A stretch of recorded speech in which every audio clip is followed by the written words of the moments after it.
ਪਾਈ ਪਾਈ ਦਾ ਜਿਹੜਾ ਕਰਜ਼ਾ ਸੀ ਉਹ ਚੁਕਾ ਦਿੱਤਾ। ਕਈ ਲੋਕ ਤਾਂ ਬਾਹਰ ਹੀ ਨਹੀਂ ਆ ਪਾਉਂਦੇ। ਆਈ ਥਿੰਕ ਉਹ ਐਸੀ ਜਜ਼ਬੇ ਤੋਂ ਸੀਗਾ ਕਿ ਕੋਈ ਗੱਲ ਨਹੀਂ, ਇਹ ਜੋ ਟਾਈਮ ਹੈ ਇਹ ਵਾਹਿਗੁਰੂ ਨੇ ਤੁਹਾਨੂੰ ਦਿੱਤਾ ਹੈ ਕੁਝ ਲਰਨ ਕਰਨ ਵਾਸਤੇ। ਅਸੀਂ ਐਜ਼ ਅ ਫੈਮਿਲੀ ਜਿਹੜਾ ਹੈ ਇਕੱਠੇ ਰਹਿਣਾ ਹੈ ਔਰ ਇਸ ਚੀਜ਼ ਨੂੰ ਫੇਸ ਕਰਕੇ ਇਸ ਤੋਂ ਬਾਹਰ ਨਿਕਲ ਜਾਣਾ ਹੈ।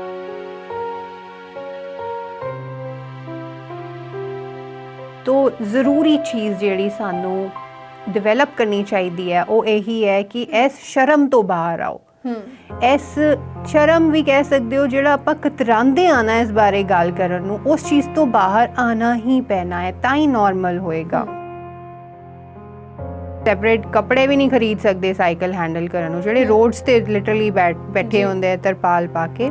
ਦੋਜ਼ ਲੇਡੀਜ਼ ਉਹ ਕੀ ਕਰਦੀਆਂ, ਗਹਿਰੇ ਜਿਹੜੇ ਉਹਨਾਂ ਦੇ ਤੁਸੀਂ ਕੱਪੜੇ ਦੇਖੋਗੇ ਲੋਅਰਸ ਮਰੂਨ ਰੈਡਿਸ਼ ਕਲਰ ਦੇ ਉਹਨਾਂ ਨੇ ਲੈਂਦੀਆਂ ਸਲਵਾਰ ਜਾਂ ਜੋ ਵੀ ਉਹ ਘਾਗਰਾ ਹੁੰਦਾ।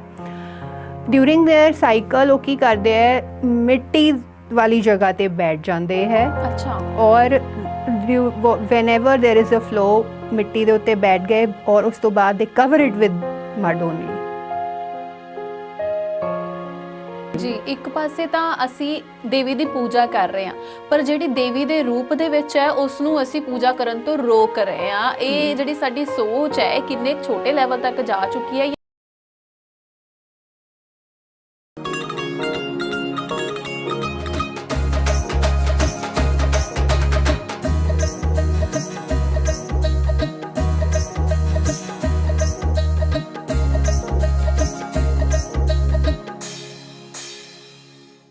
ਸਤਿ ਸ਼੍ਰੀ ਅਕਾਲ ਜੀ। ਪੰਜਾਬੀ ਨੈਸ਼ਨਲ ਟੀਵੀ ਦੇਖਣ ਵਾਲੇ ਸਾਰੇ ਸਰੋਤਿਆਂ ਦਾ ਬਹੁਤ-ਬਹੁਤ ਸਵਾਗਤ ਹੈ। ਮੈਂ ਪੂਜਾ ਸੰਧੂ ਅੱਜ ਇੱਕ ਵਾਰ ਫਿਰ ਤੋਂ ਪ੍ਰੋਗਰਾਮ ਗੱਲ ਪੰਜਾਬ ਦੀ ਲੈ ਕੇ ਹਾਜ਼ਰ ਹਾਂ। ਹਰ ਵਾਰ ਇੱਕ ਨਵੇਂ ਚਿਹਰੇ ਦੇ ਨਾਲ ਇਸ ਪ੍ਰੋਗਰਾਮ ਦੇ ਵਿੱਚ ਅਸੀਂ ਤੁਹਾਡੇ ਨਾਲ ਰੂਬਰੂ ਹੁੰਨੇ ਆ ਤੇ ਅੱਜ ਵੀ ਇੱਕ ਨਵਾਂ ਚਿਹਰਾ ਸਾਡੇ ਸਟੂਡੀਓ ਦੇ ਵਿੱਚ ਮੌਜੂਦ ਹੈ। ਉਸ ਚਿਹਰੇ ਦੇ ਬਾਰੇ ਤੁਹਾਨੂੰ ਜ਼ਰੂਰ ਦੱਸਣਾ ਚਾਹਾਂਗੇ ਕਿ ਉਹ ਕੌਣ ਨੇ, ਕੀ ਕਰਦੇ ਨੇ। ਸੋ ਸਭ ਤੋਂ ਪਹਿਲਾਂ ਤਾਂ ਉਹਨਾਂ ਦਾ ਸਵਾਗਤ ਕਰਦੇ ਹਾਂ। ਸਤਿ ਸ਼੍ਰੀ ਅਕਾਲ ਮੈਮ। ਸਤਿ ਸ਼੍ਰੀ ਅਕਾਲ ਜੀ। ਇੱਕ ਪਾਸੇ ਤਾਂ ਸਾਡੇ ਇੰਡੀਆ ਦੇ ਵਿੱਚ ਕਿਹਾ ਜਾਂਦਾ ਹੈ ਕਿ ਸਾਡਾ ਇੰਡੀਆ ਅੱਗੇ ਵੱਧ ਰਿਹਾ ਆ, ਗਰੋਥ ਕਰ ਰਿਹਾ ਆ, ਪਰ ਫਿਰ ਵੀ ਕਿਤੇ ਨਾ ਕਿਤੇ ਵਿਮਨਸ ਹੈਲਥ ਨੂੰ ਲੈ ਕੇ ਇੰਨੀ ਅਵੇਅਰਨੈਸ ਲੋਕਾਂ ਦੇ ਵਿੱਚ ਹਜੇ ਤੱਕ ਨਹੀਂ ਹੈ। ਸੋ ਵਿਮਨ ਹੈਲਥ ਨੂੰ ਲੈ ਕੇ ਮੈਮ ਬਹੁਤ ਵਧੀਆ ਕੰਮ ਕਰ ਰਹੇ ਨੇ, NGO ਚਲਾ ਰਹੇ ਨੇ। ਸੋ ਉਹਦੇ ਵਿੱਚ ਕਿਹੜੀਆਂ ਪ੍ਰੋਬਲਮਸ ਨੇ, ਕਿਹੜੀਆਂ ਚੀਜ਼ਾਂ ਨੂੰ ਲੈ ਕੇ ਇਹ ਲੋਕਾਂ ਨੂੰ ਅਵੇਅਰ ਕਰ ਰਹੇ ਨੇ, ਸਾਰੀ ਗੱਲਬਾਤ ਕਰਾਂਗੇ ਅੱਜ ਮੈਮ ਦੇ ਨਾਲ। ਸੋ ਮੈਮ ਸਭ ਤੋਂ ਪਹਿਲਾਂ ਸ਼ੁਰੂਆਤ ਕਰਦੇ ਹਾਂ ਅਸੀਂ ਤੁਹਾਡੀ ਲਾਈਫ ਤੋਂ ਕਿ ਜਦੋਂ ਤੁਸੀਂ ਇਸ NGO ਦੇ ਵਿੱਚ ਆਏ ਸੀ ਉਸ ਤੋਂ ਪਹਿਲਾਂ ਦੀ ਲਾਈਫ ਕਿਵੇਂ ਦੀ ਸੀ? JCI NGO ਦਾ ਨਾਂ ਹੈ ਔਰ ਪ੍ਰੋਜੈਕਟ ਦਾ ਨਾਂ ਪ੍ਰਯਾਸ ਹੈ। ਤੋ ਇਸ ਤੋਂ ਜੁੜਨ ਤੋਂ ਪਹਿਲਾਂ ਮੇਰਾ ਬਚਪਨ ਦਿੱਲੀ ਵਿੱਚ ਬੀਤਿਆ ਜੀ। ਦਿੱਲੀ ਵਿੱਚ ਪੜ੍ਹਾਈ ਕੀਤੀ, ਉੱਥੇ ਹੀ ਜੰਮੇ, ਉੱਥੇ ਹੀ ਪਲੇ ਔਰ ਮਿਡਲ ਕਲਾਸ ਫੈਮਿਲੀ ਵਿੱਚ ਉੱਥੇ ਮੈਂ ਜਨਮ ਲਿੱਤਾ। ਮੰਮੀ ਔਰ ਡੈਡੀ ਜਿਹੜੇ ਹੈ ਬਹੁਤ ਹੀ ਤੁਸੀਂ ਕਹਿ ਸਕਦੇ ਹੋ ਧਾਰਮਿਕ ਖਿਆਲਾਂ ਦੇ ਨੇ। ਸਿੱਖ ਸਕੂਲ ਵਿੱਚ ਮੇਰੀ ਪੜ੍ਹਾਈ ਹੋਈ, ਲੇਕਿਨ 9th ਤੇ 10th ਤੱਕ ਆਂਦੇ ਮੇਰੇ ਡੈਡ ਦਾ ਬਿਜ਼ਨਸ ਜਿਹੜਾ ਸੀ ਉਹ ਕਾਫੀ ਲਾਸ ਵਿੱਚ ਚਲਾ ਗਿਆ। ਬਹੁਤ ਅੱਛੇ ਦਿਨਾਂ ਤੋਂ ਇਹੋ ਜਿਹੇ ਦਿਨ ਵੀ ਦੇਖਣੇ ਪਏ ਜਦੋਂ ਕਿ ਤੁਸੀਂ ਕਹਿ ਸਕਦੇ ਹੋ ਕਿ ਸੋਚਣਾ ਪੈਂਦਾ ਸੀ ਕਿ ਹੁਣ ਨੈਕਸਟ ਟਾਈਮ ਦੀ ਜਿਹੜੀ ਰੋਟੀ ਹੈ ਉਹ ਕਿੱਥੋਂ ਆਏਗੀ। ਬਟ ਹਾਂ, ਉਸ ਟਾਈਮ ਵਿੱਚ ਵੀ ਮੈਂ ਆਪਣੇ ਡੈਡ, ਮਦਰ ਔਰ ਆਪਣੇ ਦਾਦਾ ਜੀ ਤੋਂ ਇਹੀ ਸਿੱਖਿਆ ਕਿ ਜੇ ਹਰ ਮਾੜੇ ਦਿਨ ਵੀ ਨਹੀਂ ਰਹਿੰਦੇ ਔਰ ਚੰਗੇ ਦਿਨ ਵੀ ਨਹੀਂ ਰਹਿੰਦੇ। ਹਰ ਤਰ੍ਹਾਂ ਦਾ ਟਾਈਮ ਜਿਹੜਾ ਹੈ ਤੁਹਾਨੂੰ ਦੇਖਣਾ ਪੈਂਦਾ ਹੈ। ਨੈਵਰ ਗਿਵ ਅਪ ਐਟੀਟਿਊਡ ਜਿਹੜਾ ਹੈ ਮੈਂ ਆਪਣੀ ਫੈਮਿਲੀ ਤੋਂ ਹੀ ਸਿੱਖਿਆ ਹੈ। ਔਰ ਉਹ ਸਟਰਗਲ ਜਿਹੜਾ ਕੀਤਾ ਉਹ ਉਦੋਂ ਤੋਂ ਹੀ ਮਨ 'ਚ ਬੈਠ ਗਿਆ ਸੀ ਕਿ ਕਦੀ ਨਾ ਕਦੀ ਜਦੋਂ ਵੀ ਮੈਂ ਇੰਨਾ ਕੁਛ ਮੇਰੀ ਹੈਸੀਅਤ ਹੋ ਜਾਏਗੀ ਕਿ ਮੈਂ ਸੁਸਾਇਟੀ ਲਈ ਕੁਛ ਵੀ ਕਰ ਪਾਵਾਂ, ਮੈਂ ਜ਼ਰੂਰ ਕਰਾਂਗੀ। ਉਦੋਂ ਤੋਂ ਹੀ ਬੀਜ ਤੁਸੀਂ ਕਹਿ ਸਕਦੇ ਹੋ ਕਿ ਮੇਰੇ ਮਨ ਵਿੱਚ ਪੈ ਗਿਆ ਸੀਗਾ। ਔਰ JCI ਪਲੈਟਫਾਰਮ ਦੇ ਜ਼ਰੀਏ, ਪ੍ਰਯਾਸ ਪ੍ਰੋਜੈਕਟ ਦੇ ਜ਼ਰੀਏ ਬਹੁਤ ਖੁਸ਼ੀ ਹੈ ਮੈਨੂੰ ਕਿ ਅਸੀਂ ਥੋੜਾ ਬਹੁਤ ਕੁਛ ਵੀ ਜਿਹੜਾ ਹੈ ਕਰ ਪਾ ਰਹੇ ਹਾਂ ਸਮਾਜ ਵਾਸਤੇ ਜੀ। ਮੈਮ ਤੁਹਾਡੀ ਪੜ੍ਹਾਈ ਦੀ ਗੱਲ ਕਰ ਲੈਂਦੇ ਆ ਕਿ ਪੜ੍ਹਾਈ ਤੁਸੀਂ ਕਿੱਥੇ ਤੱਕ ਕੀਤੀ ਹੈ ਤੇ ਕਿੱਥੋਂ ਕੀਤੀ ਹੈ? ਮੈਂ MBA ਕੀਤਾ ਡਿਸਟੈਂਟ ਲਰਨਿੰਗ ਤੋਂ HR ਦੇ ਵਿੱਚ, ICFAI ਯੂਨੀਵਰਸਿਟੀ ਤੋਂ ਜੀ HR ਦੇ ਵਿੱਚ ਕੀਤਾ। ਔਰ ਉਸ ਤੋਂ ਬਾਅਦ ਨੌਕਰੀ ਕੀਤੀ पहली नौकरी 3000 ਦੀ ਲੱਗੀ ਮੇਰੀ ਅੱਛਾ ਜੀ। ਔਰ ਇੱਕ MBA ਹੋ ਕੇ ਵੀ ਮੈਨੂੰ ਯਾਦ ਹੈ ਮੈਂ ਵੋਡਾਫੋਨ ਕਨੈਕਸ਼ਨ ਜਿਹੜੇ ਹੈ ਵੇਚੇ ਔਰ ਫੋਨ ਕਰਦੇ ਸੀ ਹਾਂਜੀ ਤੁਹਾਨੂੰ ਕਨੈਕਸ਼ਨ ਦੀ ਲੋੜ ਹੈ ਉਹ ਵਾਲਾ ਟਾਈਮ ਸੀਗਾ ਬਟ ਬਹੁਤ ਲਰਨਿੰਗ ਮਿਲੀ ਹੌਲੀ ਹੌਲੀ ਤਰੱਕੀ ਹੁੰਦੀ ਚਲੀ ਗਈ ਇੰਟਰਨੈਸ਼ਨਲ BPOs ਵਿੱਚ ਕੰਮ ਕੀਤਾ ਉਸ ਤੋਂ ਬਾਅਦ ਫਿਰ ਸਕਿੱਲ ਅਸੈਸਮੈਂਟ ਦੀ ਜਿਹੜੀ ਲਾਈਨ ਹੈ ਉਹ ਮੇਰੇ ਵਾਸਤੇ ਖੁੱਲ ਗਈ ਔਰ ਬਹੁਤ ਵੱਡੇ ਬ੍ਰਾਂਡਸ ਨਾਲ ਅਸੀਂ ਜਾਂਦੇ ਸੀ ਰਿਕਰੂਟਮੈਂਟ ਡਰਾਈਵਸ ਵਿੱਚ ਜਾਂਦੇ ਸੀ ਕੈਂਪਸ ਪਲੇਸਮੈਂਟ ਕਰਦੇ ਸੀ ਫਿਰ ਟ੍ਰੇਨਿੰਗ ਵਿੱਚ ਮੇਰੀ ਐਂਟਰੀ ਹੋ ਗਈ ਹੁਣ ਮੈਂ ਇੱਕ ਸੌਫਟ ਸਕਿੱਲ ਟ੍ਰੇਨਰ ਹਾਂ ਜੀ ਪੁਖਰਾਜ ਹੈਲਥ ਕੇਅਰ ਕੰਪਨੀ ਹੈਗੀ ਹੈ ਉਹਨਾਂ ਦੇ ਨਾਲ ਐਸੋਸੀਏਟਡ ਆ ਉਹਨਾਂ ਦੇ ਪੁਖਰਾਜ ਸਕਿੱਲਸ ਦਾ ਜਿਹੜਾ ਵਰਟੀਕਲ ਹੈ ਜੀ ਉਹਦੇ ਨਾਲ ਅਟੈਚ ਹਾਂ ਹੁਣ ਤੇ ਮੈਮ ਹੁਣ ਗੱਲ ਕਰਦੇ ਹਾਂ NGO ਦੀ NGO ਜਿਹੜਾ ਹੈ ਉਹ ਕਿਵੇਂ ਸ਼ੁਰੂ ਕੀਤਾ ਤੁਸੀਂ ਮੈਮ NGO ਐਕਚੁਅਲੀ ਹੈਗਾ JCI ਔਰ JCI ਇੱਕ ਪ੍ਰੋਜੈਕਟ ਚਲਾ ਰਿਹਾ ਹੈ ਪ੍ਰਯਾਸ ਪਿਛਲੇ 2 ਸਾਲ ਤੋਂ ਮੈਂ ਇਹਦੇ ਨਾਲ ਅਟੈਚ ਹਾਂ ਔਰ ਇਹ ਸ਼ੁਰੂਆਤ ਹੋਈ 2018 ਦੇ ਵਿੱਚ ਜਦੋਂ ਕਿ JCI ਨੇ ਜਲੰਧਰ ਚੈਪਟਰ ਲਈ ਮੈਨੂੰ ਕੋਆਰਡੀਨੇਟਰ ਬਣਾਇਆ ਔਰ ਵਾਕੇਥੌਨ ਦਾ ਜਿਹੜਾ ਹੈ ਅਸੀਂ ਇੱਕ ਅਰੇਂਜ ਕੀਤਾ ਵਾਕੇਥੌਨ ਵਿੱਚ ਅਸੀਂ ਸਰਕਾਰੀ ਸਕੂਲਾਂ ਦੇ ਬੱਚਿਆਂ ਨੂੰ ਇੰਸਟੀਟਿਊਟਸ ਨੂੰ ਲੜਕੀਆਂ ਨੂੰ ਇਨਵੋਲਵ ਕੀਤਾ ਅਸੀਂ ਰੈਲੀ ਕੱਢੀ ਔਰ ਸਲੋਗਨਸ ਜਿਹੜੇ ਹੈ ਲਿਖੇ ਜਿਹੜਾ ਨਾਟਕ ਸੀ ਉੱਥੇ ਰੋਡ ਸ਼ੋਅ ਹੋਇਆ ਉੱਥੋਂ ਦੀ ਰਿਅਲਾਈਜ਼ ਹੋਇਆ ਕਿ ਬਹੁਤ ਕੁਝ ਕੀਤਾ ਜਾ ਸਕਦਾ ਹੈ JCI ਨੇ ਫਿਰ ਇੱਕ EPS ਕੰਪੀਟੀਸ਼ਨ ਰੱਖਿਆ ਸੀ 18 to 80 ਬ੍ਰਿਜ ਦ ਗੈਪ ਉਦੋਂ ਸਮਝ ਨਹੀਂ ਸੀ ਲੱਗੀ ਕਿ ਇਹ ਕੀ ਟੌਪਿਕ ਹੈ ਲੇਕਿਨ ਜਦੋਂ ਰਿਸਰਚ ਕੀਤਾ ਫਿਰ ਸਮਝ ਆਇਆ ਕਿ 18% ਉਹ ਔਰਤਾਂ ਨੇ ਜਿਨ੍ਹਾਂ ਨੂੰ ਕੁਝ ਵੀ ਪਤਾ ਹੈ ਮੈਂਸਟਰਲ ਹਾਈਜੀਨ ਬਾਰੇ ਪੀਰੀਅਡਸ ਬਾਰੇ ਜਾਂ ਇਹਦੀ ਅਵੇਅਰਨੈਸ ਹੈ ਉਹ ਫਿਰ ਜਿਹੜਾ ਪ੍ਰੋਜੈਕਟ ਸੀ ਉਹਦਾ ਨਾਮ ਹੀ ਉਹਨਾਂ ਨੇ ਰੱਖਤਾ 18 to 80 ਬ੍ਰਿਜ ਦ ਗੈਪ ਬੜੀ ਹੈਰਾਨੀ ਹੋਈ ਰਿਸਰਚ ਕੀਤਾ EPS ਟੌਪਿਕ ਦੇ ਰਿਸਰਚ ਕਰਕੇ ਹੀ ਮੈਨੂੰ ਇਹ ਸਾਰੇ ਜਿਹੜੇ ਫੈਕਟਸ ਹੈ ਨਾ ਸਮਝ ਆਏ ਕਿ ਅਸੀਂ ਕਿੱਥੇ ਸਟੈਂਡ ਕਰਦੇ ਹਾਂ ਬੀਇੰਗ ਅ ਸਿਟੀ ਗਰਲ ਮੈਨੂੰ ਨਹੀਂ ਸੀ ਆਈਡੀਆ ਕਿ ਇੱਕ ਰੂਰਲ ਏਰੀਆ ਦੀ ਕੁੜੀ ਜਾਂ ਇੱਕ ਜੋ ਪਿੰਡ ਵਿੱਚ ਜਾਂ ਇੱਕ ਬਹੁਤ ਕਹਿ ਸਕਦੇ ਹੋ ਕਿ ਰੂਰਲ ਬੈਕਗਰਾਊਂਡ ਦੀ ਫੈਮਿਲੀ ਹੈ ਉਹ ਕੀ ਫੇਸ ਕਰਦੀ ਹੈ ਇੱਕ ਕੁੜੀ ਕੀ ਫੇਸ ਕਰਦੀ ਹੈ ਪੀਰੀਅਡਸ ਨੂੰ ਆਪਣਾ ਨਾਰਮਲ ਤਰੀਕੇ ਨਾਲ ਐਕਸਪੀਰੀਅੰਸ ਕਰਨ ਲਈ ਉਸ ਤੋਂ ਬਾਅਦ ਹੀ ਰਿਅਲਾਈਜ਼ੇਸ਼ਨਸ ਹੋਏ ਜੀ ਤੇ ਹਰ ਇੱਕ ਕੁੜੀ ਦੀ ਲਾਈਫ ਦੇ ਵਿੱਚ ਕਦੇ ਨਾ ਕਦੇ ਇਹ ਮੂਮੈਂਟ ਤਾਂ ਆਉਣਾ ਹੀ ਹੁੰਦਾ ਹੈ ਇਹ ਨੈਚੁਰਲ ਹੈ ਸਾਨੂੰ ਸਭ ਨੂੰ ਪਤਾ ਤੇ ਜਦੋਂ ਤੁਹਾਡਾ ਬਚਪਨ ਸੀ ਅਸੀਂ ਤੁਹਾਡੇ ਬਚਪਨ ਦੀ ਗੱਲ ਕਰ ਰਹੇ ਹਾਂ ਕਿ ਉਦੋਂ ਤੁਹਾਨੂੰ ਕਿਸੇ ਨੇ ਅਵੇਅਰ ਕੀਤਾ ਸੀ ਇਸ ਗੱਲ ਨੂੰ ਲੈ ਕੇ ਕਿ ਇਸ ਟਾਈਮ ਦੇ ਉੱਤੇ ਇਹ ਜਿਹੜੀ ਚੀਜ਼ ਹੈ ਹੋਣੀ ਹੈ ਸੋ ਇਹ ਨੈਚੁਰਲ ਹੈ ਇਹਦੀ ਤੁਸੀਂ ਇਦਾਂ ਕੇਅਰ ਕਰ ਸਕਦੇ ਹੋ ਇਹਦੇ ਲਈ ਤੁਸੀਂ ਇਦਾਂ ਤਿਆਰੀ ਕਰ ਸਕਦੇ ਹੋ ਕਦੇ ਕਿਸੇ ਨੇ ਦੱਸਿਆ ਸੀ ਤੁਹਾਨੂੰ ਮੈਨੂੰ ਯਾਦ ਹੈ ਕਿ ਸਕੂਲ ਵਿੱਚ I think I was in about 8 ਜਾਂ 9 ਸਟੈਂਡਰਡ ਸਕੂਲ ਉਦੋਂ ਕੇਅਰ ਫ੍ਰੀ ਪੈਡਸ ਲਾਂਚ ਹੋਏ ਸੀਗੇ ਤੋ ਉਹ ਲੋਕ ਆਏ ਔਰ ਉਹਨਾਂ ਨੇ ਸਾਨੂੰ ਇੱਕ ਫਿਲਮ ਦਿਖਾਈ ਟੀਚਰਸ ਨੇ ਸਾਨੂੰ ਬਿਠਾਤਾ ਬॉयਜ਼ ਨੂੰ ਨਹੀਂ ਲੈ ਕੇ ਗਏ ਇੱਕ ਤਾਂ ਵੈਸੇ ਹੀ ਹੈ ਜਿਹੜਾ ਹੁੰਦਾ ਹੈ ਨਾ ਡਿਫਰੈਂਸ਼ੀਏਟ ਕਰ ਦਿੰਦੇ ਆ ਬॉयਜ਼ ਇੱਧਰ ਨਹੀਂ ਜਾਣਗੇ ਜਾਂ ਖੁੱਲ੍ਹ ਕੇ ਗੱਲ ਨਹੀਂ ਕੀਤੀ ਜਾਂਦੀ ਉਹੀ ਇੱਕ ਮੈਨੂੰ ਲੱਗਦਾ ਬੜੀ ਵੱਡੀ ਦੀਵਾਰ ਕ੍ਰੀਏਟ ਕਰ ਦਿੰਦਾ ਇਹਨੂੰ ਨੈਚੁਰਲੀ ਅਸੀਂ ਨਹੀਂ ਲੈ ਪਾਉਂਦੇ ਸੋ ਅਸੀਂ ਗਏ ਸਾਰੀ ਕੁੜੀਆਂ ਔਰ ਫਿਰ ਉਹਨਾਂ ਨੇ ਦਿਖਾਇਆ ਸਾਨੂੰ ਕੁਝ ਸਮਝ ਨਹੀਂ ਲੱਗੀ ਇਹ ਪੈਡ ਕਦੋਂ ਲਾਣਾ ਹੈ ਬਸ ਦਿਖ ਰਿਹਾ ਹੈ ਉਹਦੇ ਪੇਟ ਦਰਦ ਹੋਈ ਮੈਨੂੰ ਅਜੇ ਵੀ ਵਿਜ਼ੂਅਲ ਨਾ ਬੜੇ ਕਲੀਅਰ ਹੈ ਉਸ ਪਿਕਚਰ ਦੇ ਕਿਉਂਕਿ that was the first film I saw ਇੱਕ ਕੁੜੀ ਹੈ ਉਹ ਸਕੂਲ ਜਾ ਰਹੀ ਹੈ ਉਹਦੀ ਸਕਰਟ ਤੇ ਪਿੱਛੇ ਸਪੌਟ ਲੱਗਾ ਉਹ ਸਪੌਟ ਕਿਉਂ ਲੱਗ ਗਿਆ ਉਹ ਵੀ ਸਮਝ ਨਹੀਂ ਲੱਗੀ ਉਹ ਰੈੱਡ ਕਿਉਂ ਹੈ ਉਹ ਕੀ ਹੁੰਦਾ ਹੈ ਕੁਝ ਸਮਝ ਨਹੀਂ ਆਇਆ ਸੋ ਇੱਕ ਸਾਨੂੰ ਦਿਖਾ ਦਿੱਤਾ ਗਿਆ ਸਾਨੂੰ ਦੱਸਿਆ ਗਿਆ ਇਹ ਯੂਜ਼ ਕਰਨਾ ਹੈ ਇਹਨੂੰ ਸੈਨੀਟਰੀ ਨੈਪਕਿਨ ਕਹਿੰਦੇ ਆ ਬਟ ਕੁਝ ਕਲੈਰਿਟੀ ਨਹੀਂ ਸੀ ਮਿਲੀ ਟੀਚਰਸ ਵੀ ਖੁੱਲ੍ਹ ਕੇ ਗੱਲ ਨਹੀਂ ਕਰਦੇ ਸੀ ਉਸ ਵੇਲੇ ਔਰ ਹੁਣ ਵੀ ਨਹੀਂ ਮੈਨੂੰ ਲੱਗਦਾ ਕਿ ਕਲੈਰਿਟੀ ਦਿੱਤੀ ਜਾਂਦੀ ਹੈ ਕਿਉਂਕਿ ਜਦੋਂ ਅਸੀਂ ਸਕੂਲਾਂ ਵਿੱਚ ਪ੍ਰਯਾਸ ਕਰਨ ਜਾਂਦੇ ਹਾਂ girls they sit quietly and they look at you ਕਿ ਬਈ ਤੁਸੀਂ ਪਤਾ ਨਹੀਂ ਕੀ ਗੱਲ ਕਰ ਰਹੇ ਹੋ ਸੋ ਨਹੀਂ ਕਲੈਰਿਟੀ ਹੈ ਮਾਡਰਨ ਸਕੂਲਸ ਵਿੱਚ ਮੇਬੀ ਬਟ ਅਗਰ ਅਸੀਂ ਜ਼ਿਆਦਾਤਰ ਸਕੂਲ ਦੀ ਗੱਲ ਕਰੀਏ ਨਹੀਂ ਕਲੈਰਿਟੀ ਦਿੱਤੀ ਜਾਂਦੀ ਜੀ ਤੇ ਸਕੂਲ ਦੇ ਵਿੱਚ ਜਦੋਂ ਇਹ ਹਰ ਇੱਕ ਕੁੜੀ ਨਾਲ ਹੁੰਦਾ ਹੈ ਸਕੂਲ ਕਾਲਜ ਵਿੱਚ ਬੱਚੇ ਪੜ੍ਹਦੇ ਨੇ ਬਟ ਜਿੱਦਾਂ ਤੁਸੀਂ ਗੱਲ ਕੀਤੀ ਕਿ ਬॉयਜ਼ ਨੂੰ ਅਲੱਗ ਬਿਠਾ ਦਿੱਤਾ ਜਾਂਦਾ ਹੈ ਹਨਾ, ਤੇ ਕੋਵਿਡ ਸਕੂਲ ਦੇ ਵਿੱਚ ਪੜ੍ਹ ਕੇ ਵੀ ਜਦੋਂ ਐਜੂਕੇਸ਼ਨ ਦੀ ਗੱਲ ਆਉਂਦੀ ਹੈ, ਐਜੂਕੇਸ਼ਨ ਦਾ ਲੈਵਲ ਇੰਨਾ ਜ਼ਿਆਦਾ ਮਤਲਬ ਸੁੱਟ ਦਿੱਤਾ ਗਿਆ ਆ, ਸਾਡਾ ਇਤਿਹਾਸ ਸਾਨੂੰ ਯਾਦ ਨਹੀਂ ਕਰਵਾਇਆ ਜਾ ਰਿਹਾ, ਸਾਨੂੰ ਜਿਹੜੀਆਂ ਮੇਨ ਅਵੇਅਰਨੈਸ ਨੇ ਸਾਡੀ ਬਾਡੀ ਨੂੰ ਲੈ ਕੇ ਉਹ ਨਹੀਂ ਸਾਨੂੰ ਦੱਸੀਆਂ ਜਾਂਦੀਆਂ।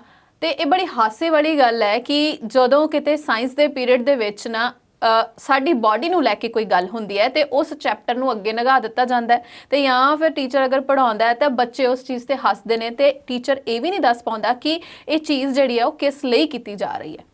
ਬਿਲਕੁਲ, ਦੇਖੋ ਇੱਕ ਕੰਪੈਰਿਸਮੈਂਟ ਇਹਦੇ ਅਰਾਊਂਡ ਪਤਾ ਨਹੀਂ ਕਿਉਂ ਹੈ, ਇੱਕ ਸ਼ੇਮ ਇਹਦੇ ਅਰਾਊਂਡ ਪਤਾ ਨਹੀਂ ਕਿਉਂ ਹੈ, ਬਟ ਮੈਨੂੰ ਲੱਗਦਾ ਹੈ ਸਾਨੂੰ ਵੱਡਿਆਂ ਨੂੰ ਪਹਿਲੇ ਕੰਫਰਟੇਬਲ ਹੋਣਾ ਪਏਗਾ। ਅਗਰ ਮੈਂ ਕੰਫਰਟੇਬਲੀ, ਅਗਰ I can speak about genitals, I can talk about private parts openly, tell them ਕਿ ਇਹ ਵੀ ਐਜ਼ ਨੈਚੁਰਲ ਐਜ਼ ਹੈਂਡ ਹੈ, ਤਾਂ ਹੀ ਜਿਹੜੇ ਬੱਚੇ ਵੀ ਉਹਨੂੰ ਨੈਚੁਰਲੀ ਲੈਣਗੇ।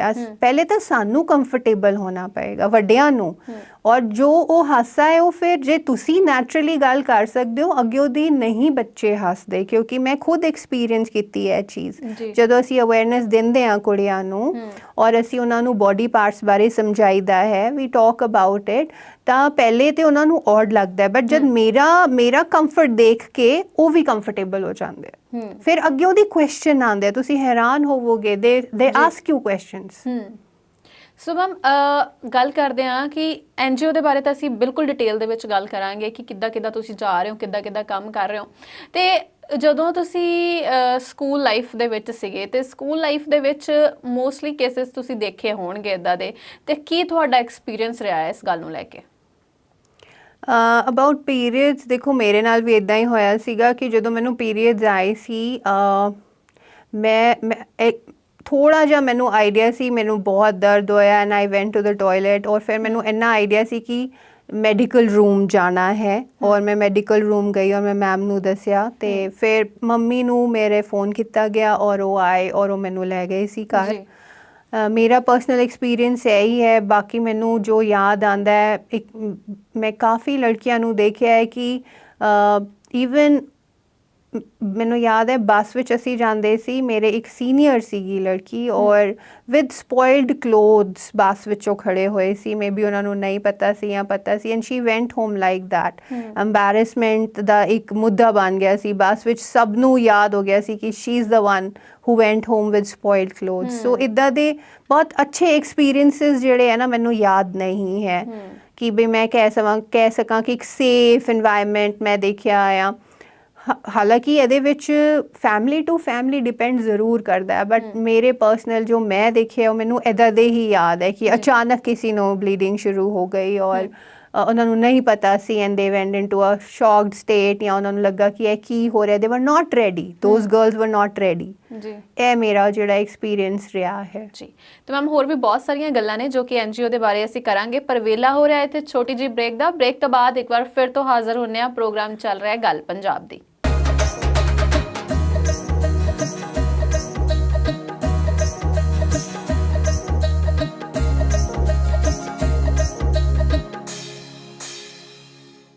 ਤੋਂ ਬਾਅਦ ਇੱਕ ਵਾਰ ਫਿਰ ਤੋਂ ਸਵਾਗਤ ਹੈ ਪ੍ਰੋਗਰਾਮ ਗੱਲ ਪੰਜਾਬ ਦੇ ਵਿੱਚ, ਤੇ ਅੱਜ ਇੱਕ ਵਾਰ ਫਿਰ ਤੋਂ ਸਾਡੇ ਪ੍ਰੋਗਰਾਮ ਦੇ ਵਿੱਚ ਨਵੇਂ ਮਹਿਮਾਨ ਮੌਜੂਦ ਨੇ ਜੋ ਕਿ NGO ਚਲਾ ਰਹੇ ਨੇ, ਤੇ ਨਾਲ ਹੀ ਨਾਲ ਵਿਮਨਸ ਹੈਲਥ ਨੂੰ ਲੈ ਕੇ ਬਹੁਤ ਸਾਰੇ ਅਵੇਅਰਨੈਸ ਕੈਂਪਸ ਵੀ ਲਗਾ ਰਹੇ ਨੇ ਤੇ ਉਹਨਾਂ ਨੂੰ ਅਵੇਅਰ ਕਰ ਰਹੇ ਨੇ। ਸੋ ਗੱਲਬਾਤ ਕਰਦੇ ਹਾਂ ਮੈਮ, ਅੱਗੇ ਵਧਦੇ ਹਾਂ। ਹੁਣ ਤੁਹਾਡੇ ਬਚਪਨ ਦੀ ਗੱਲ ਕਰਦੇ ਹਾਂ ਪਹਿਲਾਂ ਤਾਂ, ਕਿ ਬਚਪਨ ਜਿਵੇਂ ਕਿ ਤੁਸੀਂ ਦੱਸਿਆ ਕਿ ਬਹੁਤ ਸਟਰਗਲ ਵਾਲਾ ਰਿਹਾ, ਕੀ ਦਿੱਕਤਾਂ ਤੁਹਾਨੂੰ ਜਿਹੜੀਆਂ ਦੇਖਣੀਆਂ ਪਈਆਂ ਬਚਪਨ ਦੇ ਵਿੱਚ?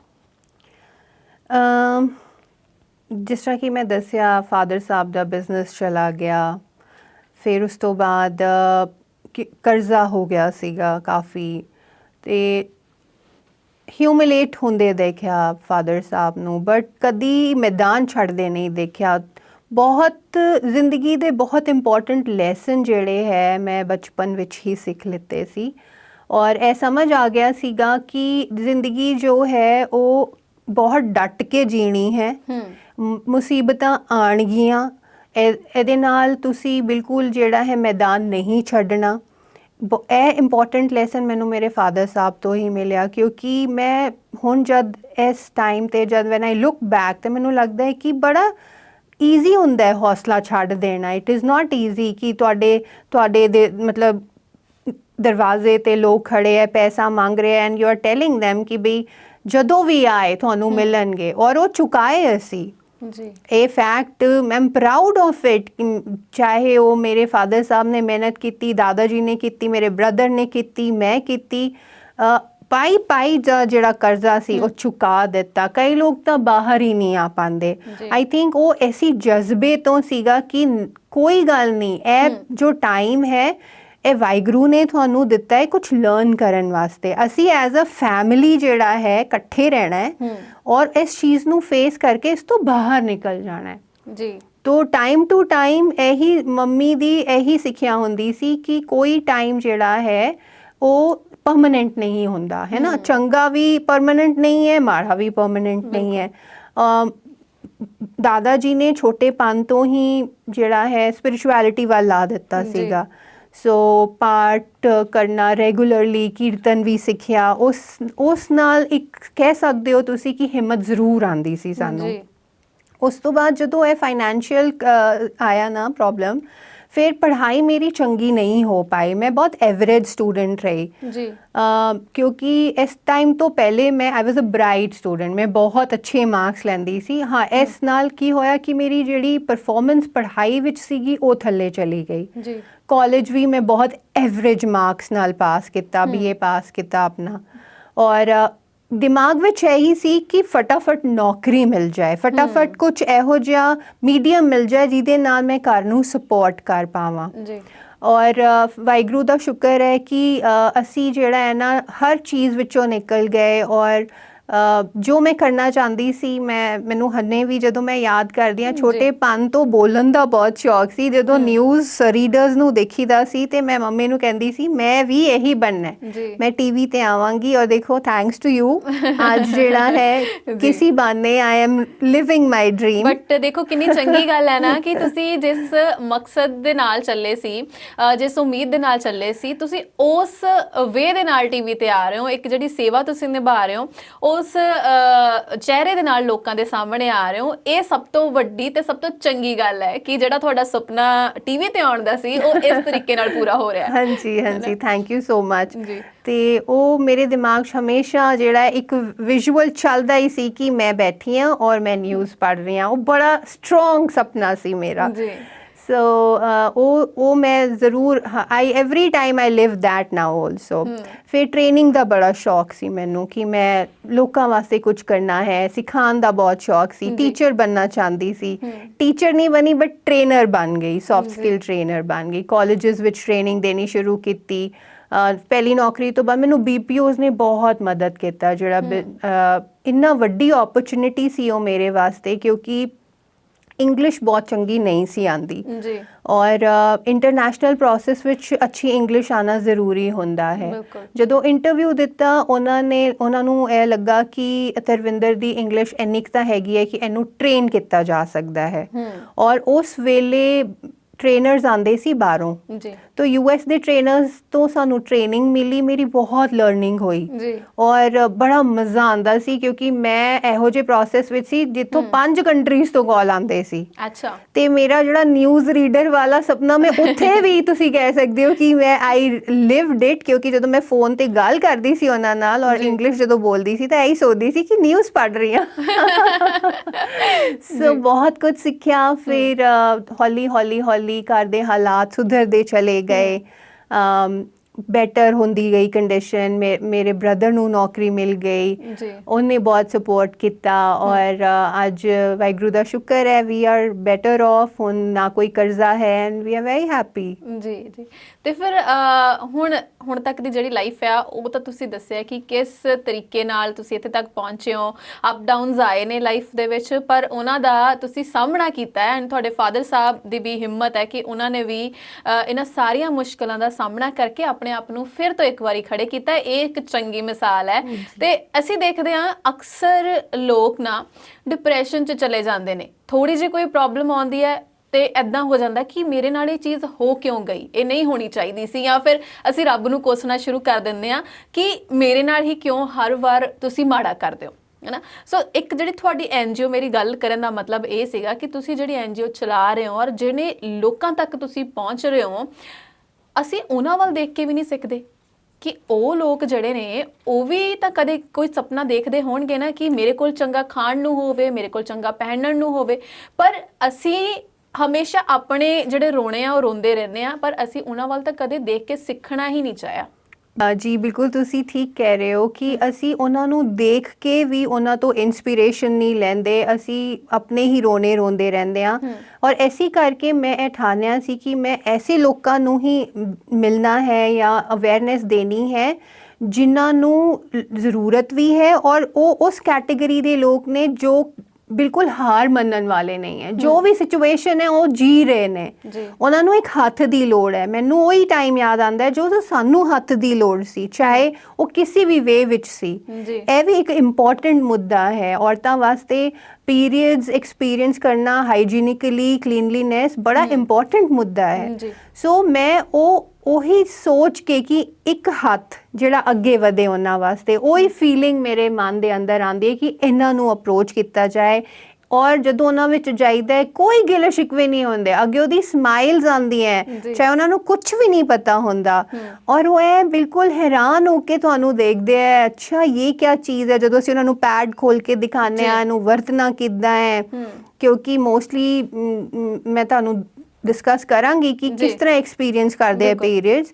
ਸੋ with smiling faces they come across ਔਰ ਸਾਨੂੰ ਲੱਗਦਾ ਹੈ ਜ਼ਿੰਦਗੀ ਇਹ ਹੀ ਹੈ ਜੀ, स्माइल ना जीना विदाउट एनी रिग्रेट्स, बिंदास केयर फ्री एटीट्यूड। पर अवेयरनेस ਦੀ ਅਸੀਂ ਗੱਲ ਕਰ ਰਹੇ ਹਾਂ ਕਿ ਐਜੂਕੇਸ਼ਨ ਜਿਹੜਾ ਸਿਸਟਮ ਹੈ ਸਕੂਲਾਂ ਵਿੱਚ ਜਾਂ ਕਾਲਜਾਂ ਵਿੱਚ ਤਾਂ ਅਸੀਂ ਬਾਅਦ ਚ ਪੜ੍ਹਦੇ ਹਾਂ ਜਾਂ ਫਿਰ ਉੱਥੋਂ ਸਿੱਖਦੇ ਹਾਂ ਜਾਂ ਸਾਨੂੰ ਪੜ੍ਹਾਇਆ ਜਾਂਦਾ, ਪਰ ਬੇਸਿਕਲੀ ਜਿਹੜਾ ਐਜੂਕੇਸ਼ਨ ਸਿਸਟਮ ਹੈ ਉਹ ਸਾਡੇ ਘਰ ਤੋਂ ਹੀ ਸ਼ੁਰੂ ਹੋ ਜਾਂਦਾ ਹੈ। ਸੰਸਕਾਰ ਸਾਡੇ ਘਰ ਤੋਂ ਹੀ ਸਾਨੂੰ ਮਿਲਦੇ ਨੇ ਜਾਂ ਫਿਰ ਛੋਟੀ ਮੋਟੀ ਅਵੇਅਰਨੈਸ ਜਿਹੜੀ ਆ ਉਹ ਸਾਨੂੰ ਸਾਡੀ ਫੈਮਿਲੀ ਤੋਂ ਜਾਂ ਸਾਡੇ ਆਲੇ ਦੁਆਲੇ ਤੋਂ ਹੀ ਮਿਲਦੀ ਹੈ ਨਾ।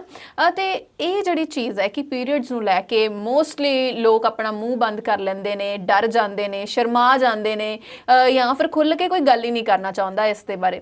ਘਰ ਦੇ ਵਿੱਚ ਹੀ ਇਸ ਦੀ ਸ਼ੁਰੂਆਤ ਨਹੀਂ ਕੀਤੀ ਜਾ ਰਹੀ ਤਾਂ ਫਿਰ ਅਸੀਂ ਐਜੂਕੇਸ਼ਨ ਲੈਵਲ ਤੇ ਜਾ ਕੇ ਕਿੱਦਾਂ ਸਪੋਜ਼ ਕਰ ਸਕਦੇ ਹਾਂ ਕਿ ਉੱਥੇ ਵੀ ਸਾਨੂੰ ਅਵੇਅਰ ਕੀਤਾ ਜਾਵੇਗਾ। ਆਈ ਟੋਟਲੀ ਅਗਰੀ, ਕਿਉਂਕਿ ਘਰ ਵਿੱਚ ਜਿੱਦਾਂ ਕਿ ਮੈਂ ਕਿਹਾ ਫੈਮਿਲੀ ਟੂ ਫੈਮਿਲੀ ਡਿਪੈਂਡ ਕਰਦਾ ਹੈ। ਜੇ ਤੁਸੀਂ ਟਾਊਨਸ ਦੀ ਗੱਲ ਕਰੋ ਜਾਂ ਡਿਵੈਲਪਡ ਸਿਟੀਜ਼ ਦੀ ਗੱਲ ਕਰੋ, ਹਾਂਜੀ ਕੁਝ ਫੈਮਲੀਜ਼ ਹੋਣਗੀਆਂ ਜੋ ਬੇਟੀਆਂ ਨੂੰ ਇਨ ਐਡਵਾਂਸ ਐਜੂਕੇਟ ਕਰਦੇ ਵੀ ਹੋਣਗੇ, ਲੇਕਿਨ ਮੈਜੋਰਿਟੀ ਨਹੀਂ ਕਰਦੇ। ਉਹਨਾਂ ਨੂੰ ਇਹੀ ਲੱਗਦਾ ਹੈ ਕਿ ਇਹ ਤਾਂ ਹੋ ਹੀ ਜਾਣਾ ਹੈ। ਜਿੱਦਾਂ ਅਸੀਂ ਆਈ ਸਪੋਕ ਟੂ ਵਨ ਫੈਮਲੀ ਤੇ ਮੈਂ ਆਂਟੀ ਨੂੰ ਪੁੱਛਿਆ ਕਿ ਤੁਸੀਂ ਬੇਟੀ ਨੂੰ ਦੱਸ ਦਿੱਤਾ, ਇਹਦਾ ਕੀ ਦੱਸਣਾ, ਜਦੋਂ ਹੋਏਗਾ ਸ਼ੁਰੂ ਪਤਾ ਚੱਲ ਹੀ ਜਾਣਾ। ਅੱਛਾ, ਹਾਂਜੀ। ਸੋ ਇਹ ਇਸ ਤਰ੍ਹਾਂ ਦਾ ਇਹਨਾਂ ਨੂੰ ਐਟੀਟਿਊਡ ਹੈ ਕਿ ਇਹ ਕੋਈ ਗੱਲ ਨਹੀਂ ਹੈ, ਦੱਸਣ ਵਾਲੀ ਗੱਲ ਨਹੀਂ ਹੈ, ਇਹਦੇ ਵਾਸਤੇ ਕੀ ਦੱਸਣਾ। ਜਦੋਂ ਪ੍ਰੋਸੈਸ ਸ਼ੁਰੂ ਹੋਏਗਾ ਬੇਟੀ ਨੂੰ ਪਤਾ ਚੱਲ ਜਾਏਗਾ, ਉਸ ਵੇਲੇ ਬਸ ਦੱਸ ਦਿਆਂਗੇ ਕਿ ਤੁਸੀਂ ਇਹਨੂੰ ਹੈਂਡਲ ਕਿਵੇਂ ਕਰਨਾ। there is nothing to speak about। ਲੇਕਿਨ ਸਾਨੂੰ ਇਹ ਅਵੇਅਰਨੈਸ ਫੈਲਾਉਣੀ ਪਏਗੀ ਕਿ ਮੈਂਟਲੀ ਰੈਡੀ ਕਰਨਾ ਪੈਂਦਾ ਬੱਚਿਆਂ ਨੂੰ। ਇੱਕ ਬੋਡੀ ਦਾ ਪ੍ਰੋਸੈਸ ਸ਼ੁਰੂ ਹੋਣਾ ਹੈ for some years of life. Menopause ਤੋਂ ਬਾਅਦ ਤਾਂ ਨਹੀਂ ਹੁੰਦਾ, ਬਟ ਇੱਕ ਅੱਛਾ ਖਾਸਾ ਟਾਈਮ ਪੀਰੀਅਡ ਜਿਹੜਾ ਹੈ ਅਸੀਂ ਇਹ ਹੈਂਡਲ ਕਰਨਾ ਹੈ, ਉਹਨਾਂ ਨੂੰ ਮੈਂਟਲੀ ਰੈਡੀ ਕਰਨਾ ਪੈਂਦਾ ਹੈ। ਉਹ ਚੀਜ਼ ਅਜੇ ਨਹੀਂ ਹੈ ਮੈਜੋਰਿਟੀ ਆਫ ਦਾ ਹਾਊਸਸ ਵਿੱਚ। They don't want to talk about it. ਉਹਨਾਂ ਨੂੰ ਲੱਗਦਾ ਹੈ ਕਿ ਜਦੋਂ ਸ਼ੁਰੂ ਹੋਏਗਾ ਆਪੇ ਪਤਾ ਚੱਲ ਜਾਏਗਾ, ਫਿਰ ਤੇ ਪਤਾ ਹੀ ਪਤਾ ਹੈ। ਤੇ ਮਤਲਬ ਉਹਨਾਂ ਦੀ ਕੇਅਰ ਕਰਨ ਲਈ ਵੀ ਕੋਈ ਨਹੀਂ ਹੁੰਦਾ ਉਸ ਸਮੇਂ ਦੇ ਵਿੱਚ। ਇੱਕ ਤਾਂ ਬੱਚੇ ਇੱਕਦਮ ਡਰ ਜਾਂਦੇ ਨੇ ਕਿ ਜਦੋਂ ਇਦਾਂ ਦਾ ਕੁਝ ਸਾਡੀ ਬਾਡੀ ਦੇ ਨਾਲ ਹੁੰਦਾ ਹੈ ਜਿਸ ਦੇ ਬਾਰੇ ਸਾਨੂੰ ਪਤਾ ਹੀ ਨਹੀਂ ਹੈ ਕਿ ਇਹ ਚੀਜ਼ ਹੋਣੀ ਹੈ ਜਾਂ ਨਹੀਂ ਹੋਣੀ ਹੈ, ਸਾਡੇ ਪੇਰੈਂਟਸ ਵੱਲੋਂ ਜਾਂ ਫਿਰ ਸਾਡੇ ਫਰੈਂਡਸ ਵੱਲੋਂ ਜਾਂ ਸਾਡੇ ਆਲੇ ਦੁਆਲੇ ਵੱਲੋਂ, ਟੀਚਰਸ ਵੱਲੋਂ ਸਾਨੂੰ ਕਦੇ ਦੱਸਿਆ ਹੀ ਨਹੀਂ ਗਿਆ ਇਹ ਚੀਜ਼ ਹੋਣੀ ਆ। ਤੇ ਉਹ ਇੱਕਦਮ ਜਦੋਂ ਚੀਜ਼ ਹੁੰਦੀ ਹੈ ਤੇ ਉਹ ਇੱਕ ਡਰ ਵੀ ਅੰਦਰ ਪੈਦਾ ਹੋ ਜਾਂਦਾ ਹੈ ਨਾ। ਸੋ ਇਸ ਦੇ ਬਾਰੇ ਹੋਰ ਵੀ ਬਹੁਤ ਸਾਰੀਆਂ ਗੱਲਾਂ ਨੇ, ਕਿਉਂਕਿ ਇੱਕ ਛੋਟੀ ਚੀਜ਼ ਨਹੀਂ ਆ, ਇੱਕ ਲੰਮਾ ਸਮਾਂ ਜਿਹੜਾ ਸਾਡੀ ਜ਼ਿੰਦਗੀ ਦਾ ਆ ਕੁੜੀਆਂ ਦਾ, ਉਹ ਇਸ ਚੀਜ਼ ਦੇ ਵਿੱਚ ਗੁਜ਼ਰਦਾ ਆ। ਸੋ ਇਸ ਦੇ ਬਾਰੇ ਹੋਰ ਵੀ ਆਪਾਂ ਡਿਟੇਲ ਦੇ ਵਿੱਚ ਗੱਲ ਕਰਦੇ ਹਾਂ, ਪਰ ਇੱਥੇ ਰੁਕਾਂਗੇ ਇੱਕ ਬ੍ਰੇਕ ਵਾਸਤੇ। ਬ੍ਰੇਕ ਤੋਂ ਬਾਅਦ ਫਿਰ ਤੋਂ ਹਾਜ਼ਰ ਹੁੰਨੇ ਆ ਪ੍ਰੋਗਰਾਮ ਗੱਲ ਪੰਜਾਬ ਦੇ ਵਿੱਚ।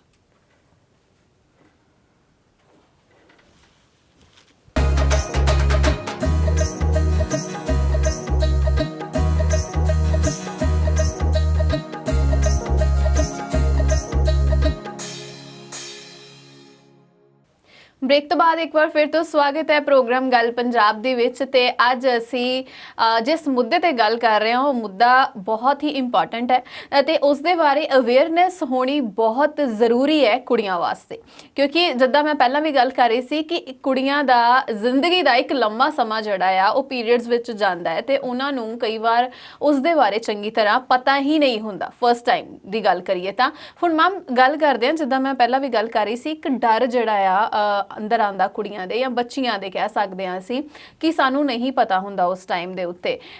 ਤੇ ਇਹ ਜਿਹੜੀ ਐਜੂਕੇਸ਼ਨ ਸਿਸਟਮ ਹੈ ਸਾਨੂੰ ਕਿੱਦਾਂ ਇੰਪਰੂਵ ਕਰਨਾ ਚਾਹੀਦਾ ਹੈ, ਫੈਮਿਲੀ ਟੂ ਫੈਮਿਲੀ ਹੋ ਜਾਵੇ ਜਾਂ ਸਕੂਲ ਕਾਲਜਸ ਦੇ ਵਿੱਚ, ਇਹ ਕਿਸ ਤਰੀਕੇ ਦੇ ਨਾਲ ਇੰਪਰੂਵ ਕੀਤਾ ਜਾ ਸਕਦਾ ਹੈ? The first school is home ਤੇ ਮਦਰਸ ਨੂੰ ਇਨੀਸ਼ੀਏਟਿਵ ਲੈਣਾ ਪਏਗਾ ਔਰ ਪਿੰਡਾਂ ਦੇ ਵਿੱਚ ਜਾਂ ਰੂਰਲ ਜਿਹੜੇ ਏਰੀਆ ਉਹਦੇ ਵਿੱਚ NGOs ਨੂੰ ਐਕਟਿਵਲੀ ਪਾਰਟਿਸਿਪੇਟ ਕਰਨਾ ਚਾਹੀਦਾ ਹੈ। ਗਵਰਨਮੈਂਟ ਵੱਲੋਂ ਜਿਹੜੇ ਹੈ ਅਗਰ ਪ੍ਰੋਗਰਾਮਸ ਚੱਲ ਸਕਣ ਟੂ ਟੈਲ ਮਦਰਸ ਕਿ ਸ਼ਰਮਾਓ ਨਹੀਂ ਜਾਂ ਕਤਰਾਓ ਨਹੀਂ, ਗੱਲ ਤੁਸੀਂ ਹੀ ਕਰਨੀ ਹੈ। ਸਭ ਤੋਂ ਵੱਡਾ ਸਕੂਲ ਮਾਂ ਹੀ ਹੁੰਦੀ ਹੈ। ਜੇ ਮਾਂ ਹੀ ਨਹੀਂ ਦੱਸੇਗੀ ਤਾਂ ਐਜੂਕੇਸ਼ਨ ਚਲੋ ਹੋਰ ਹੁਣ ਕਾਫੀ ਚੀਜ਼ਾਂ ਹੋ ਰਹੀਆਂ ਨੇ, ਬਟ ਮੇਰੇ ਹਿਸਾਬ ਨਾਲ ਸਭ ਤੋਂ ਜ਼ਰੂਰੀ ਚੀਜ਼ ਜਿਹੜੀ ਸਾਨੂੰ ਡਿਵੈਲਪ ਕਰਨੀ ਚਾਹੀਦੀ ਹੈ ਉਹ ਇਹੀ ਹੈ ਕਿ ਇਸ ਸ਼ਰਮ ਤੋਂ ਬਾਹਰ ਆਓ।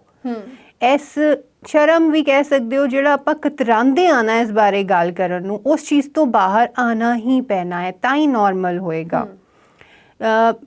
ਸਾਨੂੰ ਇੱਦਾਂ ਨਹੀਂ ਫੀਲ ਕਰਨਾ ਚਾਹੀਦਾ ਕਿ ਇਹ ਕਿਹੜੀ ਵੱਡੀ ਚੀਜ਼ ਹੈ, ਇਹ ਤੇ ਹੋਣੀ ਹੈ, ਜੇ ਹੋਏਗੀ ਤੇ ਫਿਰ ਦੇਖ ਲਾਂਗੇ। ਇਹ ਵੱਡੀ ਚੀਜ਼ ਨਹੀਂ ਹੈ ਮੰਨਿਆ, ਲੇਕਿਨ ਇੱਕ ਨੈਚੁਰਲ ਪ੍ਰੋਸੈਸ ਵਾਸਤੇ ਤੁਸੀਂ ਆਪਣੇ ਬੱਚਿਆਂ ਨੂੰ ਰੈਡੀ ਤਾਂ ਕਰੋ, ਉਹਨਾਂ ਦਾ ਮਾਈਂਡ ਸੈਟਅਪ ਤਾਂ ਕਰੋ। ਜਿੱਦਾਂ ਅਸੀਂ ਉਹਨਾਂ ਨੂੰ ਤੁਰਨਾ ਸਿਖਾਉਂਦੇ ਹਾਂ ਉਦੋਂ ਅਸੀਂ ਉਹ ਕਿੱਦਾਂ ਫੜਦੇ ਹਾਂ, ਡਿੱਗ ਨਾ ਜਾਏ ਬੱਚਾ, ਉਹ ਇੱਕ ਪੈਰ ਅੱਗੇ ਆਇਆ ਦੂਜਾ ਪੈਰ ਅਸੀਂ ਇੱਦਾਂ ਹੱਥ ਵੀ ਉਹਨਾਂ ਨੂੰ ਲਗਾਉਂਦੇ ਹਾਂ ਤੇ ਇਹ ਵੀ ਤਾਂ ਇੱਕ ਪ੍ਰੋਸੈਸ ਸ਼ੁਰੂ ਹੋ ਰਿਹਾ ਹੈ। ਫਿਰ ਅਸੀਂ ਉਹਨਾਂ ਨੂੰ ਇੱਦਾਂ ਕਿਉਂ ਨਹੀਂ ਫੜਦੇ, ਫਿਰ ਅਸੀਂ ਉਹਨਾਂ ਨੂੰ ਇਹ ਕਿਉਂ ਕਹਿੰਦੇ ਹਾਂ ਜਿੱਦਾਂ ਮਰਜ਼ੀ ਐਕਸਪੀਰੀਅੰਸ ਕਰ ਲਓ, ਇਹ ਤਾਂ ਹੋਣਾ ਹੀ ਹੋਣਾ ਹੈ।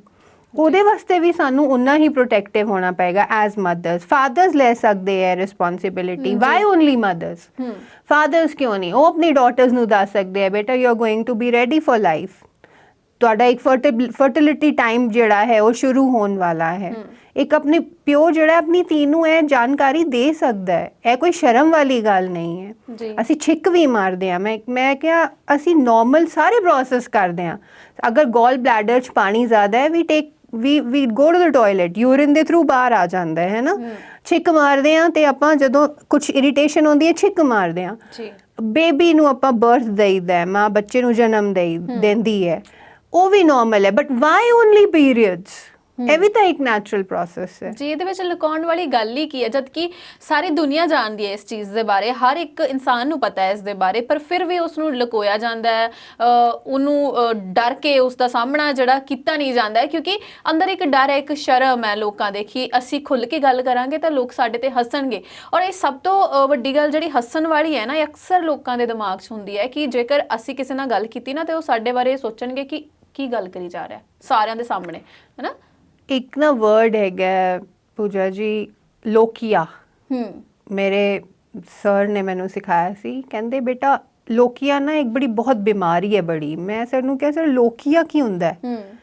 ਲੋਕੀ ਤੇ ਸੁਣਿਆ ਸੀ, ਲੋਕੀਆ ਕੀ ਹੁੰਦਾ ਹੈ? ਕਹਿੰਦੇ ਲੋਗ ਕੁਛ तो कहेंगे तो बोलने दो, you keep doing your work. ਕਦੀ ਨਾ ਸੋਚੋ ਲੋਕ ਕੀ ਕਹਿਣਗੇ, ਕਿਉਂਕਿ ਜੇ ਤੁਸੀਂ ਚੰਗਾ ਕਰੋਗੇ ਤਾਂ ਵੀ ਉਹਨਾਂ ਨੇ ਕਹਿਣਾ ਹੈ, ਜੇ ਤੁਸੀਂ ਚੰਗਾ ਉਹਨਾਂ ਦੇ ਹਿਸਾਬ ਨਾਲ ਨਹੀਂ ਕਰੋਗੇ ਤਾਂ ਵੀ ਉਹਨਾਂ ਨੇ ਕਹਿਣਾ ਹੈ।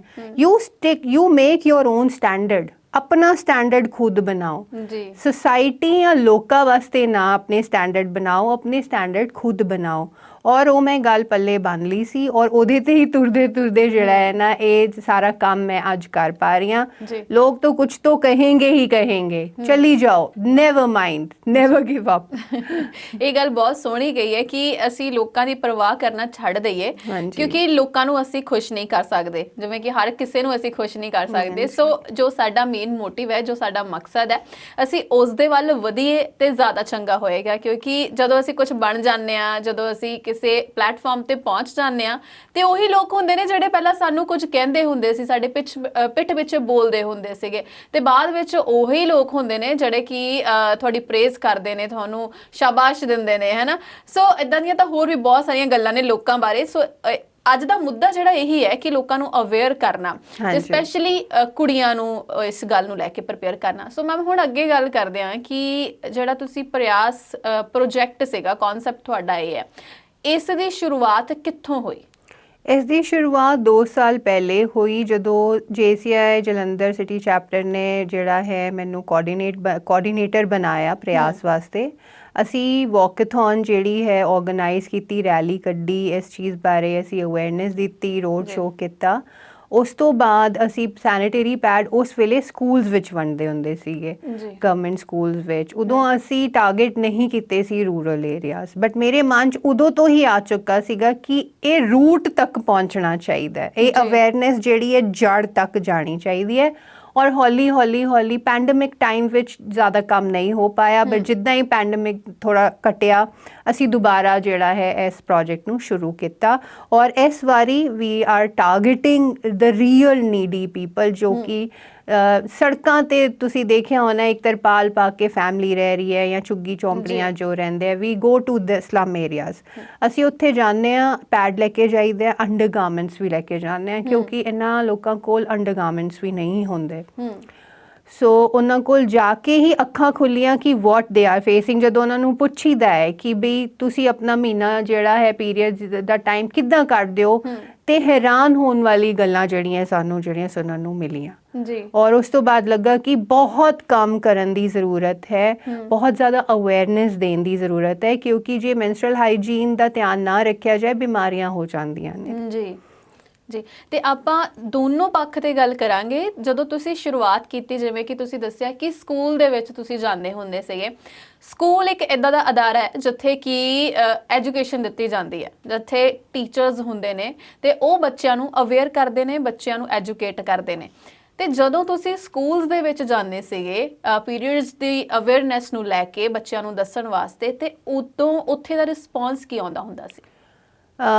ਇਨੀਸ਼ੀਅਲ ਰਿਸਪੌਂਸ ਬਿਲਕੁਲ ਚੁੱਪੀ, ਕੰਪਲੀਟ ਸਾਇਲੈਂਸ। ਬੱਚੇ ਇੱਦਾਂ ਦੇਖਦੇ ਸੀ ਕਿ ਪਤਾ ਨਹੀਂ ਕੀ ਬੋਲ ਰਹੇ ਹੋ ਤੁਸੀਂ, ਲੇਕਿਨ ਜਦੋਂ ਉਹਨਾਂ ਨੂੰ ਕੰਫਰਟੇਬਲ ਕਰ ਦੇਈਦਾ ਕਿ ਇਟ ਇਜ਼ ਓਕੇ, ਇਹ ਬਹੁਤ ਨਾਰਮਲ ਚੀਜ਼ ਹੈ, ਨੈਚੁਰਲ ਪ੍ਰੋਸੈਸ ਹੈ, ਕੁਐਸਚਨਿੰਗ ਟੈਕਨੀਕ ਆਪਣਾ ਅਪਲਾਈ ਕਰੀ ਦੀ, ਉਹਨਾਂ ਨੂੰ ਪੁੱਛੀਦਾ ਹੈ ਤੁਸੀਂ ਕੀ ਯੂਜ਼ ਕਰਦੇ ਹੋ, ਫਿਰ ਉਹਨਾਂ ਦੇ ਆਨਸਰ ਆਉਂਦੇ ਆ। ਫਿਰ ਜਦੋਂ ਕੰਫਰਟੇਬਲ ਹੋ ਜਾਂਦੇ ਆ 20-30 ਮਿੰਟਸ ਬਾਅਦ ਜਦੋਂ ਟਾਕ ਹੁੰਦੀ ਹੈ, ਉਸ ਤੋਂ ਬਾਅਦ ਉਹ ਕੰਫਰਟੇਬਲ ਹੁੰਦੇ ਆ। 20-30 ਮਿੰਟ ਲੱਗ ਜਾਂਦੇ ਨੇ ਕੰਫਰਟੇਬਲ ਕਰਨ ਵਾਸਤੇ। ਹਾਂਜੀ, ਕਿਉਂਕਿ ਬਿਲਕੁਲ ਇੱਦਾਂ ਦੇ ਫੇਸ ਐਕਸਪ੍ਰੈਸ਼ਨਸ ਜਾਂ ਬਿਲਕੁਲ ਸਟਿਲ ਬੋਡੀ ਲੈਂਗੁਏਜ ਜਿਹੜੀ ਹੈ ਨਾ, ਇੱਦਾਂ ਦੇ ਰਿਐਕਸ਼ਨ ਬੱਚਿਆਂ ਦੇ ਪਹਿਲੇ ਆਉਂਦੇ ਆ, ਜਾਂ ਉਹ ਬਿਲਕੁਲ ਤੁਹਾਨੂੰ ਇੱਦਾਂ ਸਟਿਲ ਹੋ ਕੇ ਦੇਖਦੇ ਆ, there will be no expression on their face. ਹੌਲੀ ਜਦੋਂ ਦੇ ਗੈਟ ਕੰਫਰਟੇਬਲ, ਫਿਰ ਉਹਨਾਂ ਨੂੰ ਲੱਗਦਾ ਅੱਛਾ ਵੀ ਕੈਨ ਰਿਐਕਟ, ਅਸੀਂ ਗੱਲ ਕਰ ਸਕਦੇ ਹਾਂ। ਫਿਰ ਉਹਨਾਂ ਦੇ ਡਾਊਟਸ ਵੀ ਆਉਂਦੇ ਆ, ਜਿਸ ਤਰ੍ਹਾਂ ਫੋਰ ਐਗਜ਼ਾਮਪਲ ਜਦੋਂ ਦੱਸੀਦਾ ਹੈ ਕਿ ਜਿਹੜਾ ਪੇਟ ਦਰਦ is a very normal thing, ਡਰਨ ਦੀ ਲੋੜ ਨਹੀਂ ਹੈ, ਕਈਆਂ ਨੂੰ ਜ਼ਿਆਦਾ ਹੁੰਦਾ, ਕਈਆਂ ਨੂੰ ਘੱਟ ਹੁੰਦਾ। ਮੈਨੂੰ ਯਾਦ ਹੈ ਇੱਕ ਬੱਚੀ ਮੇਰੇ ਕੋ ਆਈ ਤੇ ਬੜੀ ਘਬਰਾਈ ਹੋਈ। ਮੈਂ ਕਿਹਾ ਕਿਆ ਹੁਆ? ਮੈਮ ਜੀ ਮੈਂ ਤੁਹਾਨੂੰ ਕੁਝ ਪੁੱਛਣਾ ਹੈ। ਮੈਂ ਕਿਹਾ ਹਾਂ ਪੁੱਛੋ। ਮੈਮ ਜੀ ਮੈਨੂੰ ਤਾਂ ਬਿਲਕੁਲ ਹੀ ਦਰਦ ਨਹੀਂ ਹੁੰਦਾ। ਤੇ ਮੈਂ ਕਿਹਾ ਫਿਰ ਬਹੁਤ ਅੱਛੀ ਗੱਲ ਹੈ, ਇਹ ਤਾਂ ਤੁਹਾਨੂੰ ਯੂ ਆਰ ਵੈਰੀ ਲੱਕੀ ਕਿ ਤੁਹਾਨੂੰ ਦਰਦ ਨਹੀਂ ਹੁੰਦਾ ਪੀਰੀਅਡਸ ਵਿੱਚ। ਅੱਛਾ, ਇਹ ਘਬਰਾਉਣ ਵਾਲੀ ਗੱਲ ਨਹੀਂ ਹੈ। ਮੈਂ ਕਿਹਾ ਨਹੀਂ। ਔਰ ਫਿਰ ਦੈਨ ਸ਼ੀ ਵਾਜ਼ ਹੈਪੀ। ਇੰਨੀ ਛੋਟੀ ਚੀਜ਼ ਪਿੱਛੇ ਉਹ ਘਬਰਾਈ ਹੋਈ ਸੀ ਕਿ ਸਭ ਨੂੰ ਦਰਦ ਹੁੰਦਾ ਹੈ, ਮੈਨੂੰ ਨਹੀਂ ਹੁੰਦਾ, ਪਤਾ ਨਹੀਂ ਮੈਨੂੰ ਕੋਈ ਬਿਮਾਰੀ ਤੇ ਨਹੀਂ ਹੈ। ਮਤਲਬ ਇੰਨੀ ਵੀ ਜਿਹੜੀ ਐਜੂਕੇਸ਼ਨ ਹੈ ਉਹ ਵੀ ਨਹੀਂ ਦਿੱਤੀ ਜਾ ਰਹੀ ਹੈ ਬੱਚਿਆਂ ਨੂੰ। ਸੋ ਬਹੁਤ ਸਾਰੇ ਕੁਐਸਚਨ ਆਉਂਦੇ ਹੈ। ਇਨੀਸ਼ੀਅਲੀ ਜਦੋਂ ਬੱਚਿਆਂ ਨੂੰ ਪੀਰੀਅਡ ਸ਼ੁਰੂ ਹੁੰਦੇ, ਕਈਆਂ ਨੂੰ ਮਹੀਨੇ 'ਚ 2 ਵਾਰੀ ਵੀ ਆ ਜਾਂਦੇ ਹੈ, ਥੋੜਾ ਸੈੱਟ ਹੋਣ 'ਚ ਟਾਈਮ ਲੱਗਦਾ ਹੈ।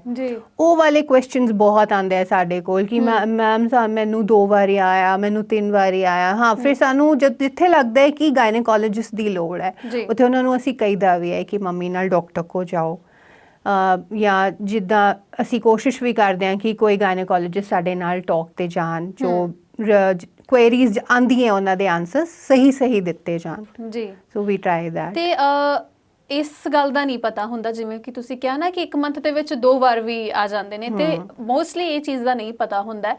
ਤੇ ਇਹ ਜਿਹੜਾ ਸਰਕਲ ਹੈ ਕਿਵੇਂ ਸੈੱਟ ਹੋ ਜਾਂਦਾ ਹੈ? ਕਿਉਂਕਿ ਆਪਾਂ ਤਾਂ ਚਲੋ ਗਰਲਸ ਆ, ਸਾਨੂੰ ਪਤਾ ਹੈ, ਬਟ ਫਿਰ ਵੀ ਜਿਹੜੀ ਸਾਡੀ ਆਡੀਅנס ਦੇਖ ਰਹੀ ਹੈ ਉਹਨਾਂ ਨੂੰ ਇਸ ਗੱਲ ਦਾ ਪਤਾ ਹੋਣਾ ਚਾਹੀਦਾ ਹੈ ਇੱਕ ਜਿਹੜਾ ਸਰਕਲ ਹੈ ਕਿਵੇਂ ਸੈੱਟ ਹੁੰਦਾ ਹੈ, ਤੇ ਬੱਚਿਆਂ ਦੇ ਮਨ ਦੇ ਵਿੱਚ ਹੋਰ ਕਿਹੜੇ-ਕਿਹੜੇ ਸਵਾਲ ਹੁੰਦੇ ਨੇ, ਇਹਨਾਂ ਦੇ ਬਾਰੇ ਅਸੀਂ ਗੱਲ ਕਰਾਂਗੇ। ਪਰ ਇੱਕ ਬ੍ਰੇਕ ਤੋਂ ਬਾਅਦ, ਬ੍ਰੇਕ ਦੇ ਲਈ ਇੱਥੇ ਰੁਕਾਂਗੇ। ਪ੍ਰੋਗਰਾਮ ਤੁਸੀਂ ਦੇਖ ਰਹੇ ਹੋ ਗੱਲ ਪੰਜਾਬ ਦੀ।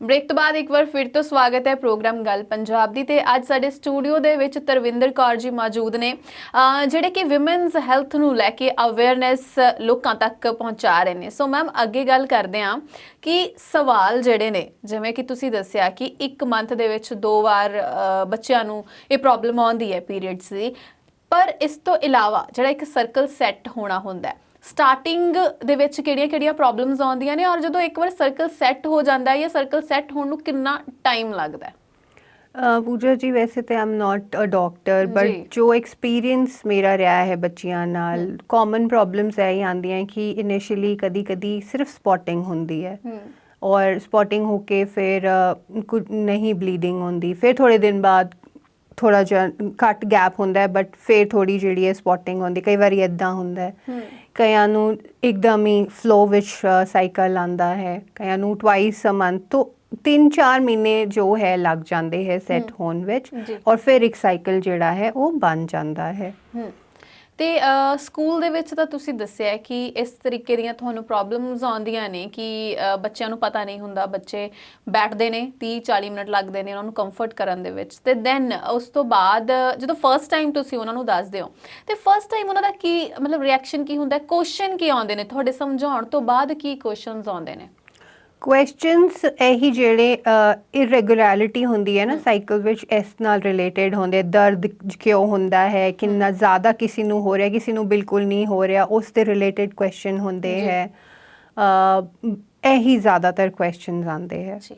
ਤੇ ਹੁਣ ਆਪਾਂ ਦੂਸਰੇ ਪੱਖ ਤੇ ਗੱਲ ਕਰਦੇ ਹਾਂ ਕਿ ਸਕੂਲਸ ਤੋਂ ਬਾਅਦ ਤੁਸੀਂ ਕਿਹਾ ਕਿ ਤੁਸੀਂ ਰੂਰਲ ਏਰੀਆਜ਼ ਦੇ ਵਿੱਚ ਵੀ ਜਾਣਾ ਸ਼ੁਰੂ ਕੀਤਾ, ਤੇ ਉਹਨਾਂ ਦੇ ਬਾਰੇ ਕਿਵੇਂ ਸੋਚਿਆ? ਕਿਉਂਕਿ ਸਕੂਲ ਲੈਵਲ ਤੇ ਤੁਸੀਂ ਕਰ ਰਹੇ ਸੀਗੇ, ਇੱਕ ਸ਼ਹਿਰੀਕਰਨ ਜਿਹੜਾ ਸੀ ਹੋ ਚੁੱਕਿਆ ਹੈ ਸਾਡੇ ਪੰਜਾਬ ਦਾ, ਉੱਥੇ ਤੁਸੀਂ ਅਵੇਅਰਨੈਸ ਦੇ ਰਹੇ ਸੀ, ਬਟ ਬੈਕਵਰਡ ਏਰੀਆ ਦੇ ਵਿੱਚ ਜਾਣ ਦਾ ਕਿਵੇਂ ਪਲਾਨ ਬਣਿਆ?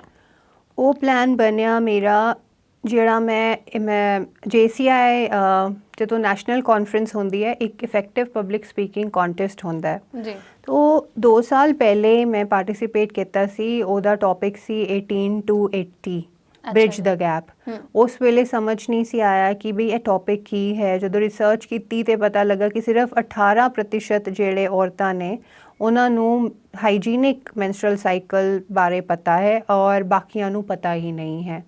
ਹੋਰ ਰਿਸਰਚ ਕੀਤੀ, ਫਿਰ ਅੱਖਾਂ ਜਿਹੜੀਆਂ ਹੈ ਖੋਲ੍ਹਣ ਵਾਲੇ ਫੈਕਟਸ ਜਿਹੜੇ ਹੈ ਉਹ ਮੇਰੇ ਸਾਹਮਣੇ ਆਏ ਕਿ ਕਿਸ ਤਰ੍ਹਾਂ ਜਿਹੜੇ ਹੈ ਰੂਰਲ ਬੈਕਗਰਾਊਂਡ ਤੋਂ ਜਿਹੜੇ ਲੋਕ ਆਉਂਦੇ ਹੈ ਉਹ ਕਿੱਦਾਂ ਹੈਂਡਲ ਕਰਦੇ ਹੈ। ਇਹਨਾਂ ਕੋਲ ਪੈਸੇ ਬਹੁਤ ਘੱਟ ਹੁੰਦੇ, they can not buy even separate ਕੱਪੜੇ ਵੀ ਨਹੀਂ ਖਰੀਦ ਸਕਦੇ ਸਾਈਕਲ ਹੈਂਡਲ ਕਰਨ ਨੂੰ, ਜਿਹੜੇ ਰੋਡਸ 'ਤੇ ਲਿਟਰਲੀ ਬੈਠੇ ਹੁੰਦੇ ਆ ਤਰਪਾਲ ਪਾ ਕੇ। ਦੋਜ਼ ਲੇਡੀਜ਼ ਉਹ ਕੀ ਕਰਦੀਆਂ, ਗਹਿਰੇ ਜਿਹੜੇ ਉਹਨਾਂ ਦੇ ਤੁਸੀਂ ਕੱਪੜੇ ਦੇਖੋਗੇ, ਲੋਅਰਸ ਮਰੂਨ ਰੈਡਿਸ਼ ਕਲਰ ਦੇ ਉਹਨਾਂ ਨੇ ਲੈਂਦੀਆਂ, ਸਲਵਾਰ ਜਾਂ ਜੋ ਵੀ ਉਹ ਘਾਗਰਾ ਹੁੰਦਾ। ਡਿਊਰਿੰਗ ਦੇਅਰ ਸਾਈਕਲ ਉਹ ਕੀ ਕਰਦੇ ਹੈ, ਮਿੱਟੀ ਵਾਲੀ ਜਗ੍ਹਾ ਤੇ ਬੈਠ ਜਾਂਦੇ ਹੈ। ਅੱਛਾ। ਔਰ ਵੈਨਐਵਰ ਦੇਅਰ ਇਜ਼ ਅ ਫਲੋ, ਮਿੱਟੀ ਦੇ ਉੱਤੇ ਬੈਠ ਗਏ, ਔਰ ਉਸ ਤੋਂ ਬਾਅਦ ਦੇ cover it with mud only. Okay. ਔਰ ਜਾਂ ਫਿਰ even they sit on cow dung also. तो फिर ਮੈਨੂੰ ਲੱਗਾ ਕਿ what this is reality। ਮੇਰੀਆਂ ਅੱਖਾਂ ਉਸ ਵੇਲੇ ਖੋਲੀਆਂ, ਕਿਉਂਕਿ ਮੈਂ ਸ਼ਾਇਦ being a city girl assume ਕਰਕੇ ਬੈਠ ਗਈ ਸੀ ਕਿ ਸਭ ਕੋਲ ਇਹ ਚੀਜ਼ ਹੈ ਜੀ, ਲੇਕਿਨ ਇਹ ਰਿਐਲਿਟੀ ਨਹੀਂ ਸੀ। ਮੇਰੀਆਂ ਅੱਖਾਂ ਤਦ ਖੁੱਲੀਆਂ। ਔਰ ਫਿਰ ਜੇ ਕੱਪੜਾ ਵੀ ਯੂਜ਼ ਕਰਦੇ ਹੈ ਤੇ ਉਹ ਕਿੰਨਾ ਕੁ ਸਾਫ਼ ਸੁਥਰਾ ਹੁੰਦਾ ਉਹ ਸਭ ਨੂੰ ਪਤਾ ਹੀ ਹੈ। ਔਰ ਰੈਗਸ ਹੁੰਦੇ ਜਿਹੜੇ ਪੁਰਾਣੇ ਸੜਕ ਤੋਂ ਉਠਾ ਕੇ ਉਹ ਯੂਜ਼ ਕਰ ਲੈਂਦੇ। ਅੰਡਰਗਾਰਮੈਂਟਸ ਇਹਨਾਂ ਕੋਲ ਨਹੀਂ ਹੁੰਦੇ। ਹੁਣ ਰੀਸੈਂਟ ਜਿਹੜਾ ਐਕਸਪੀਰੀਅੰਸ ਹੋਇਆ ਹੀ ਸੀ, ਮੈਂ ਉਹਨੂੰ ਪੁੱਛਿਆ ਕਿ ਤੁਸੀਂ ਕੀ ਕਰਦੇ ਹੋ ਜਦੋਂ ਮਹੀਨਾ ਆਂਦਾ है? द लेडी सेड कि हम कपड़ा बांधते हैं। अच्छा। मैं क्या कपड़ा कैसे बांधते हो? तो उन्हें एक ट्रिक दसी कि कोई वड्डी लीर ਜਿਹੜੀ ਕੱਪੜੇ ਦੀ ਉਹ ਜੀ। ਪੇਟ ਤੇ ਬੰਨ ਕੇ ਪਤਾ ਨਹੀਂ ਕਿਸ ਤਰ੍ਹਾਂ there is a way they tie the कपड़ा, they do not even have undergarments. जी। सो फिर ਲੱਗਾ कि what is happening। और बाद ਚ ਜਦੋਂ ਸਟੱਡੀ ਕੀਤੀ ਫਿਰ ਛੱਤੀਸਗੜ੍ਹ, ਮਹਾਰਾਸ਼ਟਰ, ਆਂਧਰਾ ਪ੍ਰਦੇਸ਼ ਦੇ ਜਿਹੜੇ ਟ੍ਰਾਈਬਸ ਹੈ ਜੀ। ਗੋਂਡਾ ਜਾਂ ਮਾਲਦੀਵਾ, ਉਹਨਾਂ ਦੇ ਬਾਰੇ ਜਿਹੜਾ ਮੈਂਸਟਰਲ ਹਟਸ ਦਾ ਕਨਸੈਪਟ ਪਤਾ ਲੱਗਾ ਕਿ ਜਦੋਂ ਤੁਹਾਨੂੰ ਸਾਈਕਲ ਆਂਦਾ ਹੈ ਦੇ send you outside the village. ਅੱਛਾ। ਇੱਕ ਚੌਂਪੜੀ ਬਣੀ ਹੁੰਦੀ ਹੈ ਬਾਹਰ ਫੋਰੈਸਟ ਏਰੀਆ ਦੇ ਲਾਗੇ ਜਾਂ ਆਊਟਸਕਰਟਸ ਆਫ ਦ ਵਿਲੇਜ, ਜੀ। ਛਾਬੀ ਜਿਹਾ ਇੱਕ ਚੌਂਪੜੀ ਹੁੰਦੀ ਹੈ, ਉਹਦੇ ਵਿੱਚ ਤੁਹਾਨੂੰ ਬਿਠਾ ਦਿੱਤਾ ਜਾਂਦਾ ਹੈ। ਜਦ ਤੱਕ ਤੁਹਾਡਾ ਸਾਈਕਲ ਆਏਗਾ ਤੁਸੀਂ ਉੱਥੇ ਹੀ ਰਹੋਗੇ, ਤੁਹਾਡਾ ਖਾਣਾ ਪਹੁੰਚਾ ਦਿੱਤਾ ਜਾਏਗਾ। ਬੜਾ ਅਨਹਾਈਡ ਉੱਥੇ there is always a risk of snake bite, animal attack, sexual violence, क्योंकि कोई कच्चा वो पक्का घर नहीं होता, कच्चा जा एक एक शाबी जा हट ही है ना, तो बहुत डेंजरस चीज़ है उते। फिर इवन मॉडर्न अगर तुसी गल करो, मेरे कई फ्रेंड्स है जो मॉडर्न फैमिली नू बिलोंग करते हैं, बट जब पीरियड्स आ रहे होंगे है देवी ਦੀ ਪੂਜਾ ਨਹੀਂ ਕਰਦੇ। ਨਵਰਾਤਰੇ ਅਗਰ ਹੈ ਤੇ ਨਹੀਂ ਪੂਜਣਗੇ ਨਵਰਾਤਰੇ। ਅਗਰ ਕੋਈ ਫਾਸਟ ਰੱਖਿਆ ਹੋਇਆ ਹੈ ਉਹਦੇ 'ਚ ਕੋਈ ਪੂਜਾ ਕਰਨੀ ਹੈ ਉਹ ਨਹੀਂ ਕਰਦੇ ਕਿਉਂਕਿ ਹਮੇ ਪੀਰੀਅਡਸ ਆ ਰਹੇ ਹੈ। ਮੈਨੂੰ ਹੈਰਾਨ ਕਰਦੀ ਹੈ ਇਹ ਗੱਲ ਅਜੇ ਜੀ। ਇੱਕ ਪਾਸੇ ਤਾਂ ਅਸੀਂ ਦੇਵੀ ਦੀ ਪੂਜਾ ਕਰ ਰਹੇ ਹਾਂ, ਪਰ ਜਿਹੜੀ ਦੇਵੀ ਦੇ ਰੂਪ ਦੇ ਵਿੱਚ ਹੈ ਉਸ ਨੂੰ ਅਸੀਂ ਪੂਜਾ ਕਰਨ ਤੋਂ ਰੋਕ ਰਹੇ ਹਾਂ। ਇਹ ਜਿਹੜੀ ਸਾਡੀ ਸੋਚ ਹੈ ਇਹ ਕਿੰਨੇ ਛੋਟੇ ਲੈਵਲ ਤੱਕ ਜਾ ਚੁੱਕੀ ਹੈ, ਜਾਂ ਫਿਰ ਇਹ ਵੀ ਕਹਿ ਸਕਦੇ ਹਾਂ ਕਿ ਸ਼ੁਰੂਆਤ ਤੋਂ ਹੀ ਹੁਣ ਤਾਂ ਚਲੋ ਅਵੇਅਰਨੈਸ ਲੋਕਾਂ 'ਚ ਆਉਣੀ ਸ਼ੁਰੂ ਹੋਈ ਹੈ ਨਾ ਗੱਲਾਂ ਨੂੰ ਲੈ ਕੇ। ਜਿੱਥੇ ਸ਼ਹਿਰ ਨੇ, ਮੇਨ ਸਿਟੀਜ਼ ਨੇ, ਉਹਨਾਂ ਦੇ ਵਿੱਚ ਅਵੇਅਰ ਨੇ ਲੋਕ, ਤੇ ਸ਼ਾਇਦ ਇਹਨਾਂ ਚੀਜ਼ਾਂ ਦੇ ਉੱਤੇ ਗੌਰ ਵੀ ਨਹੀਂ ਕਰਦੇ ਹੋਣਗੇ, ਪਰ ਹਜੇ ਵੀ ਪਿੰਡਾਂ ਦੇ ਵਿੱਚ ਜਾਂ ਫਿਰ ਬੈਕਵਰਡ ਏਰੀਆਜ਼ ਜਿਹੜੇ ਨੇ ਉੱਥੇ ਇਹੀ ਸੋਚ ਸ਼ੁਰੂ ਤੋਂ ਜਿਵੇਂ ਚੱਲਦੀ ਆ ਰਹੀ ਹੈ ਕਿ ਪੂਜਾ ਘਰ ਦੇ ਵਿੱਚ ਨਹੀਂ ਜਾਣ ਦਿੱਤਾ ਜਾਵੇਗਾ, ਰਸੋਈ ਦੇ ਵਿੱਚ ਨਹੀਂ ਤੁਸੀਂ ਆਓਗੇ ਜਿੰਨੇ ਦਿਨ ਤੁਹਾਡਾ ਸਰਕਲ ਚੱਲ ਰਿਹਾ। ਤੇ ਆ ਜਿਹੜੀ ਤੁਸੀਂ ਗੱਲ ਦੱਸੀ ਹੈ ਕਿ ਇੱਕ ਅਲੱਗ ਤੋਂ ਝੌਂਪੜੀ ਦੇ ਵਿੱਚ ਭੇਜ ਦਿੱਤਾ ਜਾਂਦਾ ਹੈ ਵੀ 5-6 ਦਿਨਾਂ ਵਾਸਤੇ, ਜਿੱਥੇ ਕੋਈ ਵੀ ਸਿਕਿਉਰਿਟੀ ਨਹੀਂ ਹੈਗੀ, ਸੇਫ ਸਾਈਡ ਕੁਝ ਵੀ ਨਹੀਂ ਹੈਗਾ, ਤੇ ਇਦਾਂ ਦੇ ਵੀ ਲੋਕ ਹਜੇ ਤੱਕ ਹੈਗੇ ਨੇ। ਹਾਂਜੀ, this is reality of rural India. ਜੀ। ਸੋ ਕਾਫੀ NGOs ਕੰਮ ਕਰ ਰਹੀਆਂ ਨੇ, JCI is one of them। ਟਰਾਈਬਸ ਨੂੰ ਟਾਰਗੇਟ ਕਰਨਾ ਥੋੜਾ ਔਖਾ ਹੋ ਜਾਂਦਾ ਬਿਕਾਜ਼ ਬਹੁਤ ਟ੍ਰੈਡੀਸ਼ਨਲੀ ਸਟਰੋਂਗ ਹੁੰਦੇ ਹੈ ਔਰ ਕਨਸਟੀਟਿਊਸ਼ਨ ਪ੍ਰੋਟੈਕਟ ਵੀ ਕਰਦਾ ਹੈ ਇਹਨਾਂ ਦੇ ਜਿਹੜੇ ਟ੍ਰੈਡੀਸ਼ਨਸ ਹੈ।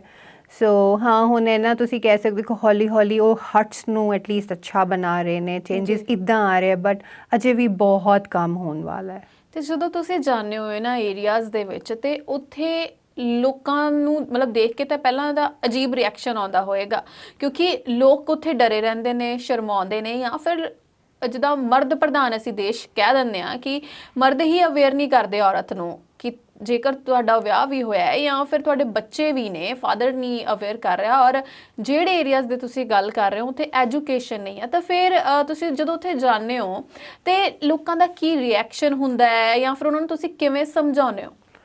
ਜਦੋਂ ਆਪਣਾ ਸਲਮ ਏਰੀਆ 'ਚ ਜਾਈਦਾ ਹੈ ਤੇ ਪਹਿਲੇ ਤੇ ਇਨਕੁਆਇਰੀ ਕਰਦੇ ਹੈ ਜੋ ਮੇਲ ਹੁੰਦੇ ਹੈ, ਕਿਉਂ ਆਏ ਹੋ, ਕਿਆ ਕਰਨੇ ਆਏ ਹੋ। ਫਿਰ ਅਸੀਂ ਉਹਨਾਂ ਨੂੰ ਸਮਝਾਉਂਦੇ ਹਾਂ ਕਿ ਅਸੀਂ ਇੱਦਾਂ JCI ਤੋਂ ਆਏ ਹਾਂ ਔਰ ਲੇਡੀਜ਼ ਨਾਲ ਗੱਲ ਕਰਨਾ ਚਾਹੁੰਦੇ, ਉਹਨਾਂ ਨੂੰ ਅਸੀਂ ਜਾਣਕਾਰੀ ਦੇਣੀ ਹੈ, ਉਹਨਾਂ ਵਾਸਤੇ ਅਸੀਂ ਚੀਜ਼ਾਂ ਲੈ ਕੇ ਆਏ ਹਾਂ, ਤੁਸੀਂ ਸਾਨੂੰ ਗੱਲ ਕਰਨ ਦਿਓ। ਫਿਰ ਉਹਨਾਂ ਨਾਲ ਫਰਸਟ ਜਿਹੜੀ ਗੱਲਬਾਤ ਤੋਂ ਬਾਅਦ ਫਿਰ ਉਹ ਅਗਰੀ ਕਰਦੇ ਆ, ਫਿਰ ਬੁਲਾਉਂਦੇ ਆ ਅੰਦਰੋਂ ਲੇਡੀ ਨੂੰ। ਫਿਰ ਇੱਕ ਲੇਡੀ ਜੋ ਵੀ ਆਉਂਦੀ ਹੈ ਅਸੀਂ ਉਹਨੂੰ ਫਿਰ ਮੈਸੇਜ ਦਿੰਦੇ ਹਾਂ ਕਿ ਇੱਦਾਂ ਇੱਦਾਂ ਅਸੀਂ ਅੰਡਰਗਾਰਮੈਂਟ ਲੈ ਕੇ ਆਏ ਹਾਂ, ਸੈਨੀਟਰੀ ਨੈਪਕਿਨ ਲੈ ਕੇ ਆਏ ਹਾਂ, ਤੁਸੀਂ ਇਕੱਠਾ ਕਰੋ ਸਭ ਨੂੰ। ਫਿਰ ਉਹ ਇੱਕ ਲੇਡੀ ਜਿਹੜੀ ਹੈ ਇਕੱਠਾ ਕਰ ਲੈਂਦੀ ਹੈ ਉਸ ਏਰੀਆ ਨੂੰ, ਹੈ ਨਾ। ਉਸ ਤੋਂ ਬਾਅਦ ਫਿਰ ਅਸੀਂ ਉਹਨਾਂ ਨੂੰ ਪੂਰਾ ਡੈਮੋ ਦਿੰਦੇ ਹਾਂ ਕਿ ਕਿੱਦਾਂ ਪੈਡ ਖੋਲ ਕੇ ਦਿਖਾਈਦਾ ਹੈ ਕਿ ਇਹਨੂੰ ਲਗਾਉਣਾ ਕਿੱਦਾਂ ਹੈ, ਇਹ ਕਿੰਨੇ ਘੰਟੇ ਬਾਅਦ ਚੇਂਜ ਕਰਨਾ ਹੈ, ਇਹਨੂੰ ਡਿਸਪੋਜ਼ ਆਫ ਕਿਵੇਂ ਕਰਨਾ ਹੈ, ਉਹ ਸਾਰੀ ਜਾਣਕਾਰੀ ਫਿਰ ਅਸੀਂ ਉਹਨਾਂ ਨੂੰ ਦਿੰਦੇ ਹਾਂ। ਔਰ ਉਸ ਤੋਂ ਬਾਅਦ ਫਿਰ ਅਸੀਂ ਉਹਨਾਂ ਨੂੰ ਡਿਸਟਰੀਬਿਊਟ ਕਰਕੇ ਵੀ ਫੋਲੋ ਅਪ ਵਿਦ ਦੈਮ। ਹੁਣ ਅਸੀਂ ਹਰ ਮਹੀਨੇ ਜੋ ਏਰੀਆਜ਼ ਅਸੀਂ ਜਾ ਰਹੇ ਹਾਂ ਨਾ, ਵੀ ਵਿਲ ਗੋ ਅਗੇਨ, ਕਿਉਂਕਿ ਇਹ ਇੱਕ ਟਾਈਮ ਵਾਲਾ ਪ੍ਰੋਜੈਕਟ ਨਹੀਂ ਹੈ। ਜਿੰਨੇ ਲੋਕਾਂ ਨੂੰ ਤੁਸੀਂ ਇੱਕ ਮਹੀਨੇ 'ਚ ਟੱਚ ਕੀਤਾ ਹੈ ਉਹ ਪਲੱਸ ਹੋਰ ਵੀ ਵਿਲ ਟਾਰਗੇਟ, ਕਿਉਂਕਿ ਰੈਪੀਟੇਸ਼ਨ ਹੋਏਗੀ ਤਾਂ ਹੀ ਉਹਨਾਂ ਨੂੰ ਸਮਝ ਆਏਗਾ। ਇਹ ਕੋਈ ਉਹ ਇਟਸ ਨਾਟ ਅ ਚਾਕਲੇਟ ਕਿ ਇੱਕ ਵਾਰੀ ਦਿੱਤੀ ਖਾ ਕੇ ਖਤਮ ਹੋ ਗਈ। ਇਸ ਚੀਜ਼ ਨੂੰ ਬਾਰ-ਬਾਰ ਸੇਮ ਜਿਹੜੇ ਹੈ ਨਾ ਲੋਕਾਂ ਨਾਲ ਕਰਨਾ ਪਏਗਾ ਤਾਂ ਹੀ ਰੀਅਲ ਅਵੇਅਰਨੈਸ ਆਏਗੀ। ਜੀ, ਤੇ ਮੈਮ ਤੁਹਾਨੂੰ ਨਹੀਂ ਲੱਗਦਾ ਕਿ ਜਿਹੜੇ ਸੈਨੀਟਰੀ ਪੈਡਸ ਨੇ ਉਹਨਾਂ ਦਾ ਯੂਜ਼ ਇੰਨਾ ਲੋਕ ਨਹੀਂ ਕਰ ਰਹੇ? ਹਜੇ ਵੀ ਅਸੀਂ ਦੇਖੀਏ ਤਾਂ 50% ਅਸੀਂ ਗੱਲ ਕਰ ਸਕਦੇ ਹਾਂ ਕਿ ਜਿਹੜੇ 50% ਲੇਡੀਜ਼ ਨੇ ਉਹ ਯੂਜ਼ ਕਰਦੇ ਨੇ, ਉਸ ਤੋਂ ਇਲਾਵਾ ਲੋਕਾਂ ਨੂੰ ਪਤਾ ਨਹੀਂ ਹੈਗਾ। ਤੇ ਉਸ ਦੇ ਪਿੱਛੇ ਇੱਕ ਮੈਨੂੰ ਲੱਗਦਾ ਹੈ ਕਿ ਇੱਕ ਵੱਡਾ ਕਾਰਨ ਇਹ ਵੀ ਹੈ ਕਿ ਜਿਹੜੀਆਂ ਹੋਰ ਚੀਜ਼ਾਂ ਨੇ ਮੋਸਟਲੀ ਅਸੀਂ ਯੂਜ਼ ਕਰਦੇ ਹਾਂ ਉਹ ਕਿਤੇ ਨਾ ਕਿਤੇ ਸਸਤੀਆਂ ਨੇ। ਸੈਨੀਟਰੀ ਪੈਡਸ ਉਹਦੇ ਮੁਕਾਬਲੇ ਡਬਲ ਕਾਸਟ ਤੇ ਸਾਨੂੰ ਮਿਲਦੇ ਨੇ ਤੇ ਕਈ ਲੋਕ ਤਾਂ ਅਫੋਰਡ ਵੀ ਨਹੀਂ ਕਰ ਪਾਉਂਦੇ, ਕਿਉਂਕਿ ਇਹ ਚੀਜ਼ ਆ ਕਿ ਹਰ ਮਹੀਨੇ ਇਸ ਦੀ ਲੋੜ ਪੈਂਦੀ ਹੈ ਸਾਨੂੰ। ਸੋ ਲੋਕ ਸ਼ਾਇਦ ਇਸ ਗੱਲ ਤੋਂ ਵੀ ਡਰ ਜਾਂਦੇ ਹੋਣਗੇ। ਬਿਲਕੁਲ ਸਹੀ ਕਹਿ ਰਹੇ ਹੋ ਤੁਸੀਂ। 70% ਜਿਹੜੀ ਪੋਪੂਲੇਸ਼ਨ ਹੈ ਉਹ ਅਫੋਰਡ ਨਹੀਂ ਕਰ ਪਾਉਂਦੀ, ਔਰ ਇਹ ਜਿਹੜੀ ਹੈ ਸਬਸਿਡਾਈਜ਼ਡ ਰੇਟ ਤੇ ਸਾਨੂੰ ਮਿਲਣਾ ਚਾਹੀਦੇ ਹੈ ਸੈਨੀਟਰੀ ਪੈਡਸ। ਗਵਰਨਮੈਂਟ ਵੱਲੋਂ ਬਹੁਤ ਉਪਰਾਲੇ ਹੋਣੇ ਚਾਹੀਦੇ ਹੈ। ਮਹਿੰਗੇ ਮਿਲਦੇ ਹੈ, ਹਰ ਕੋਈ ਅਫੋਰਡ ਨਹੀਂ ਕਰ ਸਕਦਾ। ਅਗਲੇ ਮੀਲ ਨੂੰ ਅਫੋਰਡ ਨਹੀਂ ਕਰ ਸਕਦੇ, ਉਹ ਸੈਨੀਟਰੀ ਪੈਡ ਕਿੱਥੋਂ ਅਫੋਰਡ ਕਰਨਗੇ? ਇਹ ਲਗਜ਼ਰੀ ਆਈਟਮ ਹੋਈ ਹੈ ਇਸ ਵੇਲੇ। ਇਹ ਸਾਨੂੰ ਨੈਸੈਸਿਟੀ ਵਾਲੀ ਆਈਟਮ ਬਣਾਉਣੀ ਪਏਗੀ, ਨਾ ਕਿ ਲਗਜ਼ਰੀ ਆਈਟਮ। ਅਫੋਰਡੇਬਲ ਕਰਨਾ ਪਏਗਾ, ਸਬਸਿਡਾਈਜ਼ਡ ਰੇਟ ਤੇ ਲਿਆਉਣਾ ਪਏਗਾ, ਤਾਂ ਹੀ ਲੋਕ ਇਹਦੀ ਵਰਤੋਂ ਜ਼ਿਆਦਾ ਕਰਨਗੇ। ਹੁਣ ਅਗਰ ਤੁਸੀਂ ਬਾਇਓਡੀਗ੍ਰੇਡੇਬਲ ਜਿਹੜੇ ਪੈਡ ਹੁੰਦੇ ਆ ਉਹਦੇ ਇੱਕ packet the caste 175 to 300 rupees ਹੈ। ਹਾਲਾਂਕਿ ਉਹ এনवायरमेंटली ਚੰਗੇ ਹੈ, ਬਟ ਉਹ ਲਏਗਾ ਕੌਣ? 70% ਪੋਪੂਲੇਸ਼ਨ ਲੈ ਨਹੀਂ ਸਕਦੀ। ਈਵਨ ਉਹ ਨਹੀਂ ਲੈ ਸਕਦੀ ਜਿਹੜੇ 20-30 ਰੁਪੀਜ਼ ਵਾਲੇ ਪੈਕ ਹੈ। ਸੋ ਇਹ ਉਪਰਾਲਾ ਗਵਰਨਮੈਂਟ ਵੱਲੋਂ ਵੀ ਹੋਣਾ ਚਾਹੀਦਾ ਹੈ, ਔਰ ਸਾਨੂੰ ਸਭ ਨੂੰ ਵੀ ਅੱਗੇ ਆਉਣਾ ਚਾਹੀਦਾ। ਜਿਹੜੇ NGOs ਨੇ ਉਹ ਵੀ ਅੱਗੇ ਆਉਣ, ਔਰ ਇਸ ਚੀਜ਼ ਨੂੰ ਜਿਹੜਾ ਹੈ ਇਹਦੇ ਉੱਤੇ ਕਾਫੀ ਕੰਮ ਹੋਣਾ ਚਾਹੀਦਾ ਹੈ। ਜੀ, ਸੋ ਮੈਮ ਬਹੁਤ ਸੋਹਣਾ ਲੱਗਿਆ ਤੁਹਾਨੂੰ ਮਿਲ ਕੇ। ਅੱਜ ਤੁਸੀਂ ਆਏ ਹੋ ਇੱਥੇ, ਔਰ ਮੇਨ ਜਿਹੜੀ ਗੱਲ ਸੀ, ਅੱਜ ਸਾਡਾ ਜਿਹੜਾ ਮੁੱਦਾ ਸੀਗਾ ਕਿ ਵਿਮਨਸ ਹੈਲਥ ਨੂੰ ਲੈ ਕੇ ਅਵੇਅਰਨੈਸ ਫੈਲਾਉਣੀ ਬਹੁਤ ਜ਼ਰੂਰੀ ਹੈ।